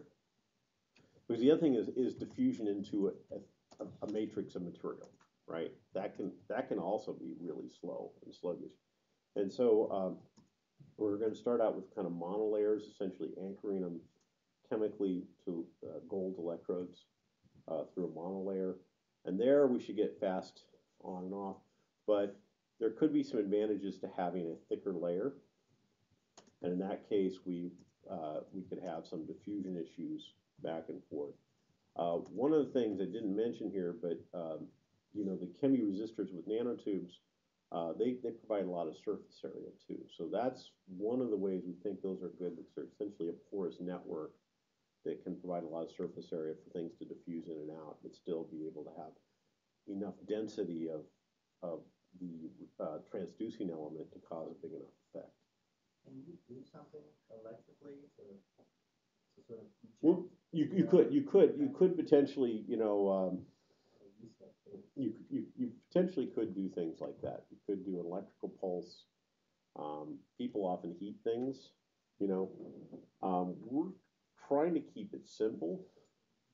So ideally, we would just have the moment we couple something else, we're going to have to flip the switch and do that. It would add an extra complexity to the device that we'll go there if we need to when we get to a systems level, right? But right now hopefully by next time we'll have a lot of good sensing data in kind of simulated seawater conditions and see how that works. But down the road, when we get to fully packaged device, you'll have to think about a lot of different things. But that for us is a long journey ahead. But you anticipate you might have to correct for or deal with currents in seawater, for example, galvanically established currents between dissimilar metals, sacrificial anodes, those sorts of things that might occur in a ship hull environment? Yeah, so one thing, varying cation concentrations of active, like iron, or what are you thinking about things like? Well, I'm thinking, for example, on a ship, you may have a sacrificial anode, you may have a bronze shaft, and a zinc electrode that, by definition, is going to be setting up current in the seawater. Okay, and so there's turbulence, but then there's different ion interferences, right? Mm-hmm.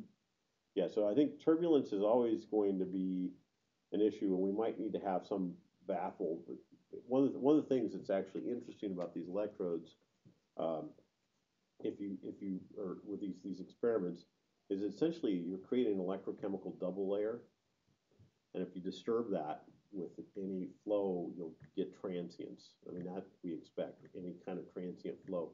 So we may have to have some way of kind of keeping the sensor away from just, I don't think you just stick it out right out in the water and have it all this turbulent flow go by. I think you'd have a very noisy situation. We're going to have some sort of baffle there, but then there are other ions. If you have fluxes of zinc or things like that, then that's another parameter that I guess I hadn't thought about that as being fluctuating that much out in the ocean, but if it's an issue, we'll have to look into it. This is kind of really interesting also. I was actually specifically thinking of where there's a current flowing through the seawater in the vicinity of the sensor, and by definition, a small electrical field gradient. Oh, so you're thinking electrical. I'm thinking current is in flow. Also, and I wasn't. But electrical current, I mean, so you're thinking about electrochemical potentials that get set up in similar metals in seawater, for example, or otherwise in a ship hull or another human-made structure. Yeah. So I think the housing, I guess, of the sensor, you'd have to take that into account to make sure you didn't have any active metals like that around. But we should talk offline on that. I'm not sure. Well, Jeff has a thought. One thought is that the sensor is specifically designed to be differentially sensitive, and if the electrodes are very, very close together, chemically they can be very different, but to your electrical current, potentially different Yeah. Can you pull up? I'm just going to start the computer. Okay. But yet they be chemically very different. Yeah. So what I think you're saying is that we have two electrodes. We have one that will respond kind of like to everything, and then we have the one that will respond maybe, let's say, in the worst case, it responds to everything also, but it has that extra kind of tack on of the response to what we want. In that case, we can see it. I had two questions. I thought you were designing these to be used on floats. Are they primarily designed used on ships of opportunity? Right. No, I think what we're kind of base beginning just makes sensors. Yeah. I hope that they're compatible with many environments. Like you had trouble with your sensors on your buoy, right? I was sitting there like, okay, maybe we can someday help. So buoys, things, things you're tugging, things that just maybe sit even by themselves out, and if you could have something that would just be floating just by itself, and you just had, if you could make it cheap enough, just float around as long as you can get the signal out of it. Yeah, and I guess the other question was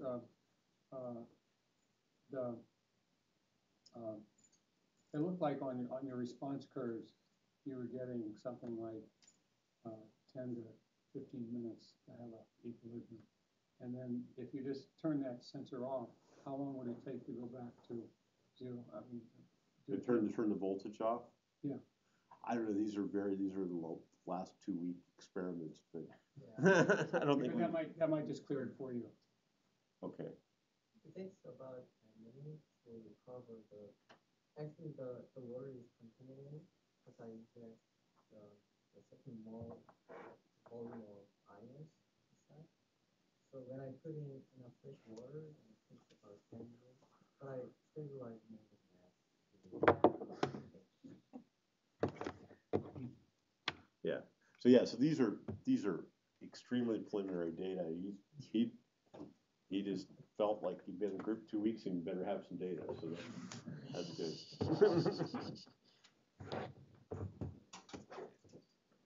Thank him.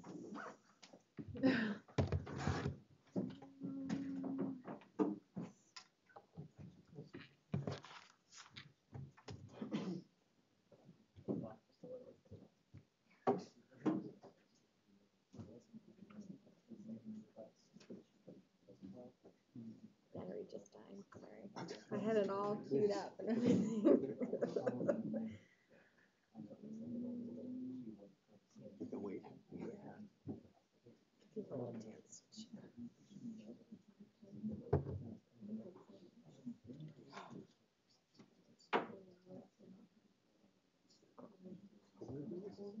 15. Would you, what kind of reminders are there? 5 minutes or 30 minutes? I don't want to interrupt you too often. Yeah, Okay. Or a continuing program. I swear it was ready to go. After 5 minutes is the question or? No, after that it's questions. So you'll have 5 minutes to put the mail over and then you have some time after that. So after 15 minutes. Yeah. You have the full 15 minutes to talk.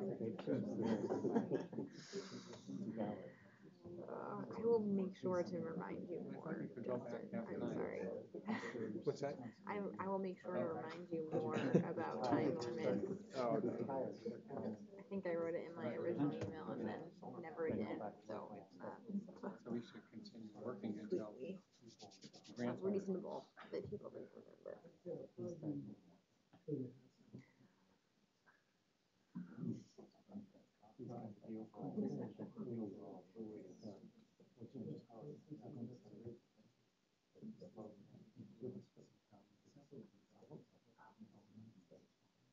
Oh, yeah, yeah, he has that.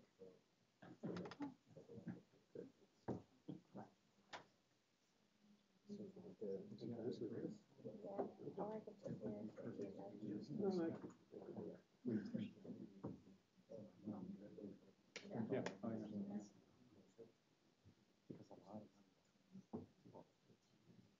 So did you just wait until the grant for next year?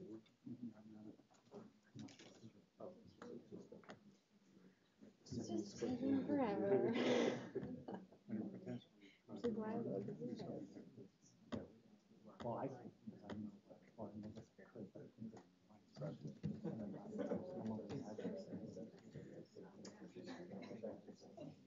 No, but if there's somebody else there, well, you could do it for movie. Don't worry, it's not big. It's like the slowest computer.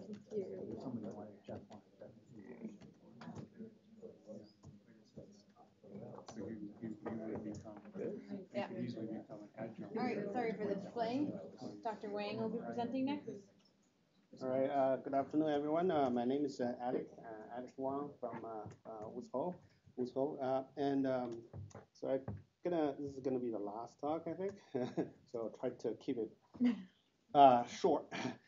Our project is primarily developed a miniature in situ sensor for simultaneous measurement of seawater DIC and the PCO2. Just so the DIC basically is the dissolved inorganic carbon. That's the total carbonate species in the water. That includes CO2 dissolved, bicarbonate, and the carbonate species. So just give you a general idea, what is the DIC level in the ocean? It's about 2,000 micromoles or 2 millimoles. Okay. So we start. I'm a chemist, so I start some of my sensor development back in like 15 years ago. So the first kind of questions when we started is that we want to take a look what is the signal we want to detect. In this case, is acidification. So this is just a recap of acidification on this corner. You see the atmosphere CO2 increase. This is the Hawaii. And then this is the atmosphere increase CO2. And then along with that, we have an increase of PCO2 at the surface, and then a decrease of pH. So this is the primary acidification signal. So if you look at the slope of it, it's on the order of 1 to 2 ppm per year. So that the surface CO2 level track that pretty well. So that's basically kind of the change signal we want to detect. Along with that, the pH level decrease on the order of 0.01 per decade. Okay, 0.01 or 0.02. There's some variabilities across different parts of the ocean, but generally it's 0.001 per year. And this is the surface, and just to give you an idea, spatially it has some variabilities, both at surface, it pretty much follows this trend, but at depth it decreases, and the penetration at different places can be different. And this is Northeast Pacific. We did research with my student. and Scardoni as well.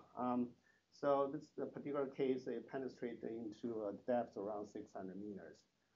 So that's really the starting point that we try to detect. So analytically, this is not very much. But this is could be Justin and everyone else in the room know biologically, ecologically, this could be a big change, but analytically, it's not. So that's quite a challenge to actually make sensors to measure them. And on top of that, there's a couple other challenges because most of people probably already know that the CO2 system have 4 primary measurable parameters. So they are pH, alkalinity, DIC, and either PCO2 or CO2 fugacity or FCO2.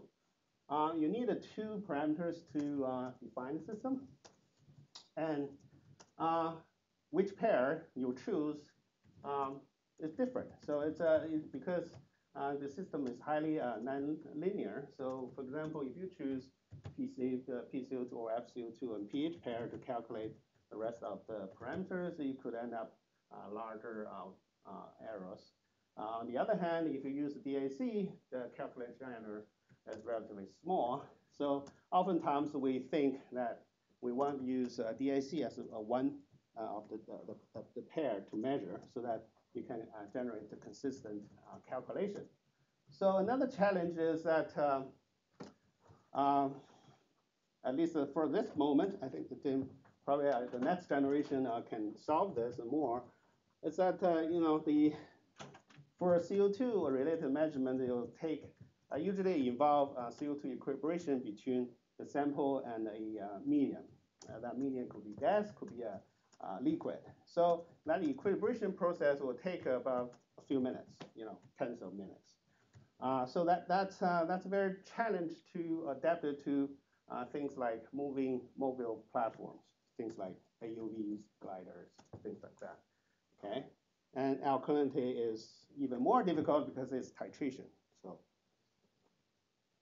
So we try to address those issues, and this is the version 1 of our sensor. It's called a channelized optical system. We published this in 2015. So, and this is basically we try to measure the system with 2 preferable parameters. One is DIC, the other one is pH. So this is the kind of the schematic of the sensor. So you have one channel, on this side the pH channel, and the other side is DIC. And the size of the sensor are kind of a suitcase, and both of measurement based on the spectrophotometric measurement. So it's a colorimetric basically. They are very stable, do not drift, but they need a reagent. You need a pump. Okay, so you need to have things like this, this is a syringe pump. You need to pump the water and a reagent. So the sensor designed for fixed platform, like buoys, and then you run a cycle. It can run 15 minutes. If you want to run it continuously, it can be a little bit longer, but essentially you have to stop to recharge your reagent, so that will take some time. The measurement are reasonably good. As I said, this signal, the DIC is on the order of 1 micromole plus minus, and pH on the 3rd decimal place. So we've done this the last few years. So for this particular project, there's basically 3 goals. One is to miniaturize it from that suitcase to maybe a size of you can put on AUVs. Okay. So instead of measure pH, this time we try to develop to add another channel, PCO2 channel. The reason we want to use PCO2 is that a lot of interest in the coastal water, where the pH of the water is kind of hard to measure because of various reasons. One is the turbidity, the other is the water color, and the spectrophotometric, the standard seawater pH measurement are not set up very well for low salinity water yet. So there are progress on that, but still. So instead, if you use a PCO2, you can generate a similar calculation result, low uncertainty, and you're not going to involve much of salinity and issues or the color of the water because the measurement is CO2 equilibration. So basically sample and your reagent separate, so that the color of the water or salinity of the water doesn't really affect that much. So okay, and then we try to do faster. So this version we want to do it on moving platforms. So this is a schematic of how we achieve that. So basically, DIC and CO2 they are using the same method, but in the DIC case, we acidify the water. Okay, so we so that once you add acid to the seawater, you convert all of the DIC species to dissolved CO2. Okay, then you basically equilibrate your water sample with a pH indicator. So in this case, we set up, we want to achieve a faster response, so we use a counter-current design. Okay, so outside you have acidified water, and then inside you have an indicator from the opposite direction. This is continuous. You can control how long the tube is. Oh, by the way, so this tube is CO2 permeable. So this is what I think I put it. This is the Teflon AF1 special Teflon AF tubing. So when you have indicator go through that, pH indicator go through that, and then CO2 going to equilibrate between the sample and the indicator. And then by control the speed of that, you can reach either partial or full CO2 equilibration. And then you detect the pH changes through optical detection. So that's basically what we have. This is kind of theoretical. And then the pH of that equilibrated indicator can be related to the total DIC or the total CO2. And here you can see the CO2 equilibration of efficiency constant. You can calibrate that. And this is another equilibration constant that you can calibrate with the reference material. Usually we want to achieve 100%. So then you can reduce the calibration to 1 parameter. So then the measurement is very robust. Oh, another thing I should mention that is that once, so the, even though the spectrophotometric method is, you involve moving parts, but one advantage is that because it's related to the pH of the indicator, the measurement itself can be calibration free, which means you can calibrate your constants. This is the molar absorbance ratio, and this is the dissociation constants of the indicator. Once you calibrate those constants in the lab, and in the field, those constants will not going to change. Then you only need to monitor your absorbance ratio, which is R. Then you can calculate what is the DIC level in your sample.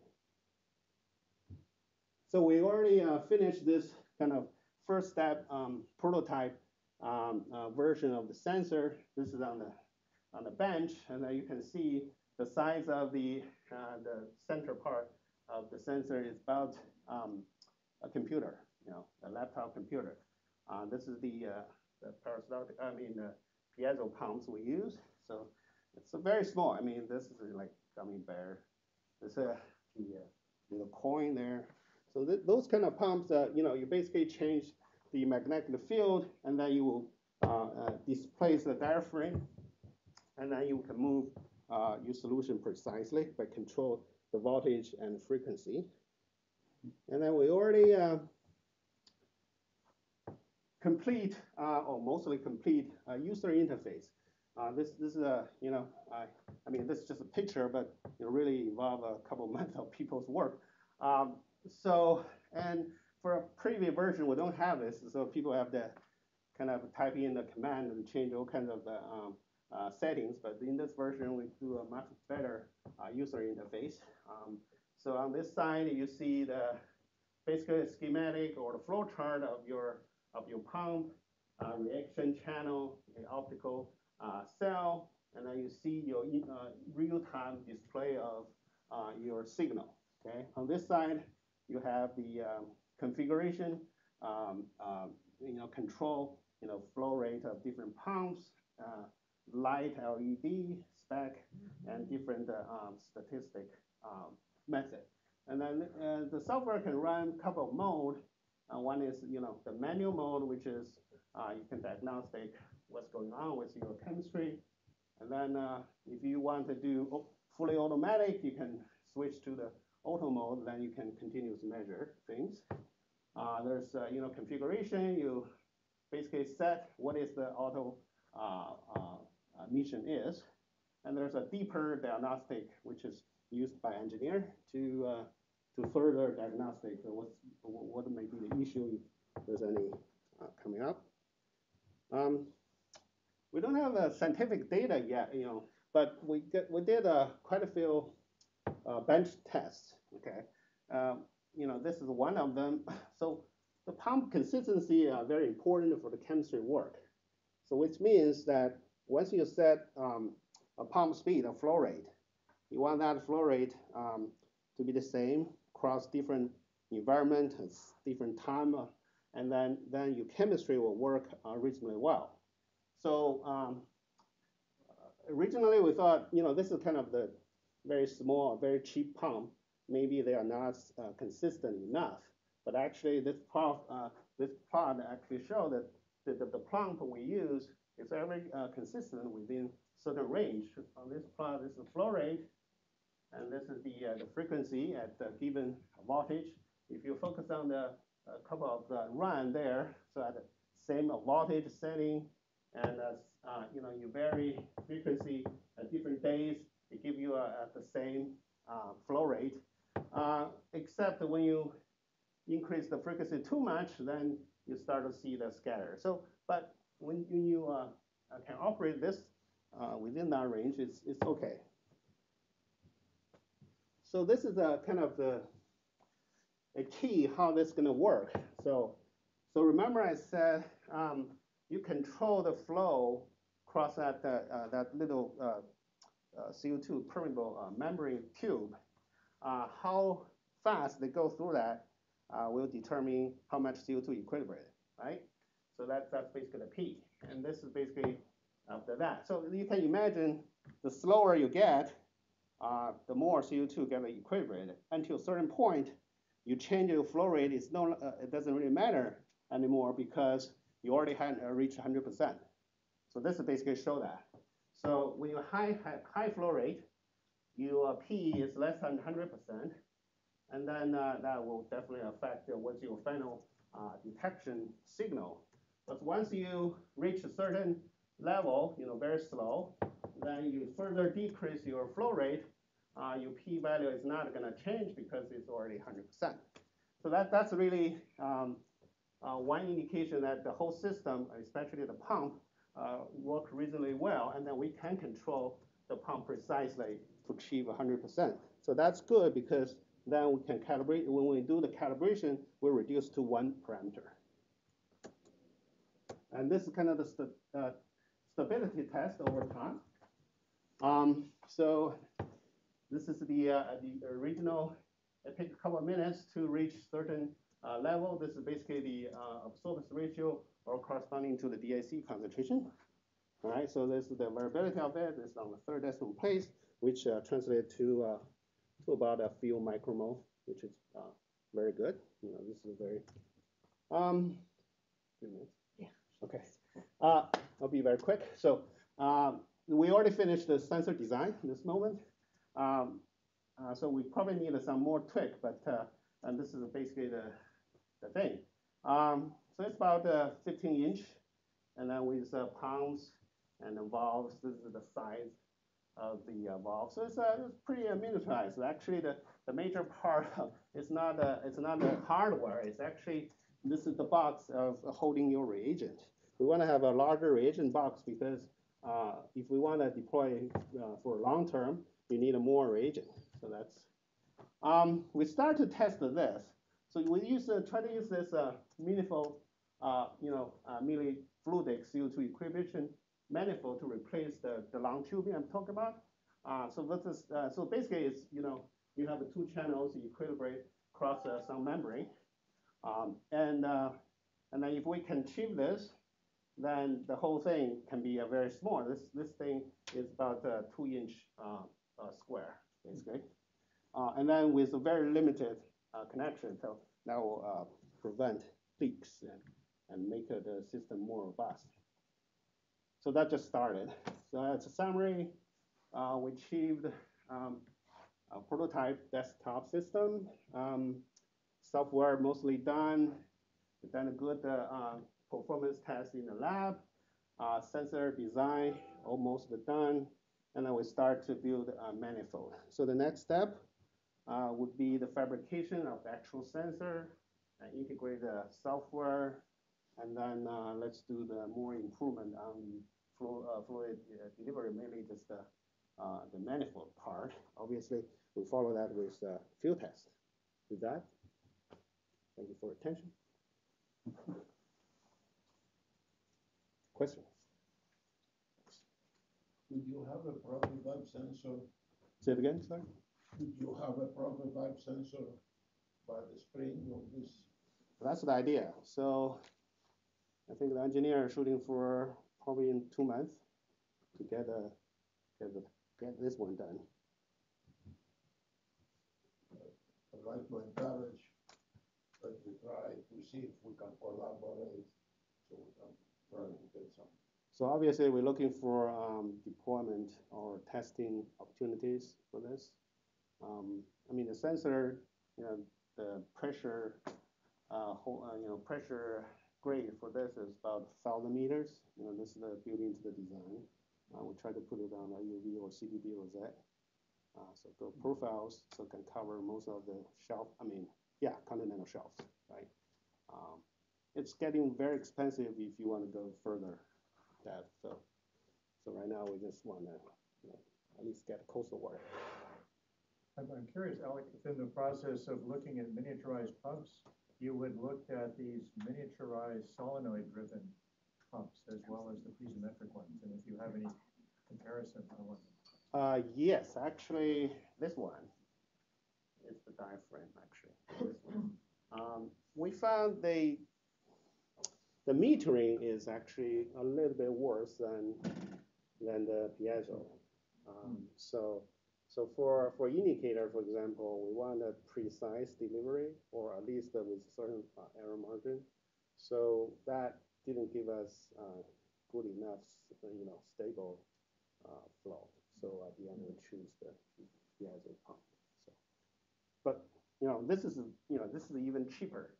I mean, this one is like $50. This one, 200, 100, something like that. So, when the whole thing, if you just buy the material, is on the order of a few $1,000. The most expensive part is actually the spectrophotometer, which is like, I mean, if we can find a few $100 back, then the whole thing will be less than. Which one are you using right now? Ocean Optics. Another thing, I would ask you guys is that we found some issues with leaks for this kind of design. So, I mean, I don't know if people are interested, have experience to prevent this. The basic design is very simple. You have two halves and a membrane, and then there are channels, very shallow channels, and you sandwich, and then, with the screws. But it leaks. Is that plastic? It's totally plastic. Is there a O-ring or anything? No. So I don't know. I mean, if you. Does it leak around the sides or is it at the inlet? Yeah, it leaked from the edge. But I think the key question is that we don't want any liquid moving out of the channel. We want to be fixed within the channel, but the channel is like, zigzag and all kinds of turns. How are you going to seal that within the channel? So that's a kind of challenge right now we have. So, but if people have more experience, I would be very happy to listen. Yeah, go ahead. What are the power requirements? Right now is without the auxiliary, it's about 8 watts. 8 watts. So that's just basically sensor itself. With, we have to use the CTD and some other auxiliary pumps, which give us like 12 watts. The version you showed next to the laptop computer, is the laptop computer doing all the control, reading the sensors through a dashboard or something like that? Through Ethernet. There's a, the internet cable. What's actually controlling the system? It's an onboard computer. That's yeah. What kind? I forgot. It's a 7600. It's a technological. Yeah, technological. Yeah. I think but I forgot which version. How many samples can you take from your 15-inch version? How many samples? Right, so depending on the amount of reagent, right? Oh, yeah, that's a good question. Yeah, I should just say that. So it's designed for continuous measurement.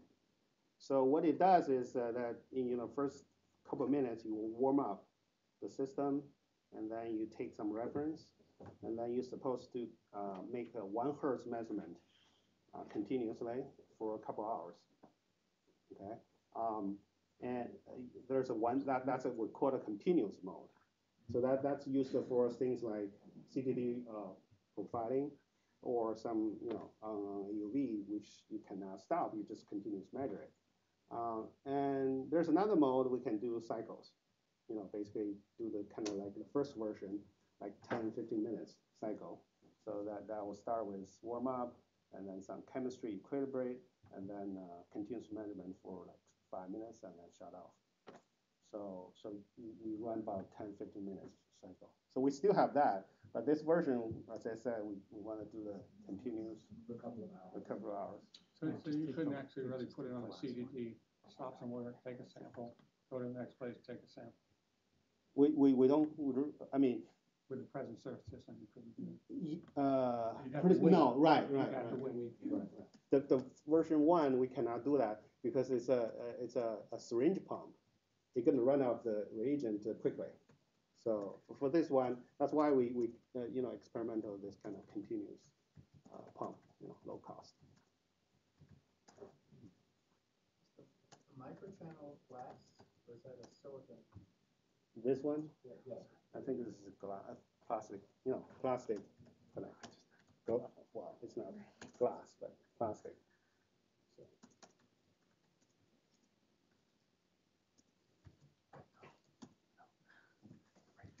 Well, I think we're all done. We have a little bit of extra time. So enjoy your 30 minutes back. Thank you guys all for coming. Okay.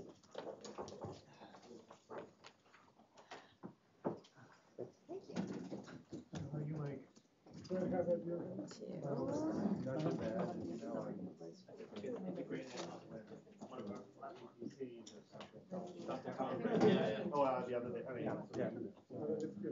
Justin, if you have a second to just PDF your project, your PowerPoint, if you don't mind. Are you going to post it online? So we keep it as a record so you don't have to send it to us again when we do our annual reporting. We haven't posted them online. If there is a request, would you prefer us not share it? Well, I can send. I mean, the only data that really are kind of sensitive are the final couple slides that I showed. Sure. You're welcome to leave those off. It's really just for our reporting system. Sometimes if people request them, like if someone who was watching it on the live YouTube, if they ask us because it wasn't clear, I would usually email you and say, do you mind if we send it out? But I'm happy for you to leave. I'll just take those off. Yeah, that's fine with me. There's still plenty of meat in there. So. Yeah. And again, I'm sorry for not reminding you sooner about the time limit. I will make sure to do that in the future.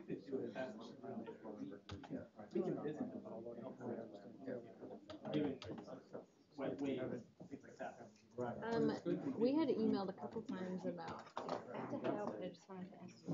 more interested in some candidate for a position there for research social science. And I just wanted to ask about I assume you work for MIT. Yeah, I'm a communication specialist. I've been locked into social media looking for like events, like check that out. Do you want to walk around?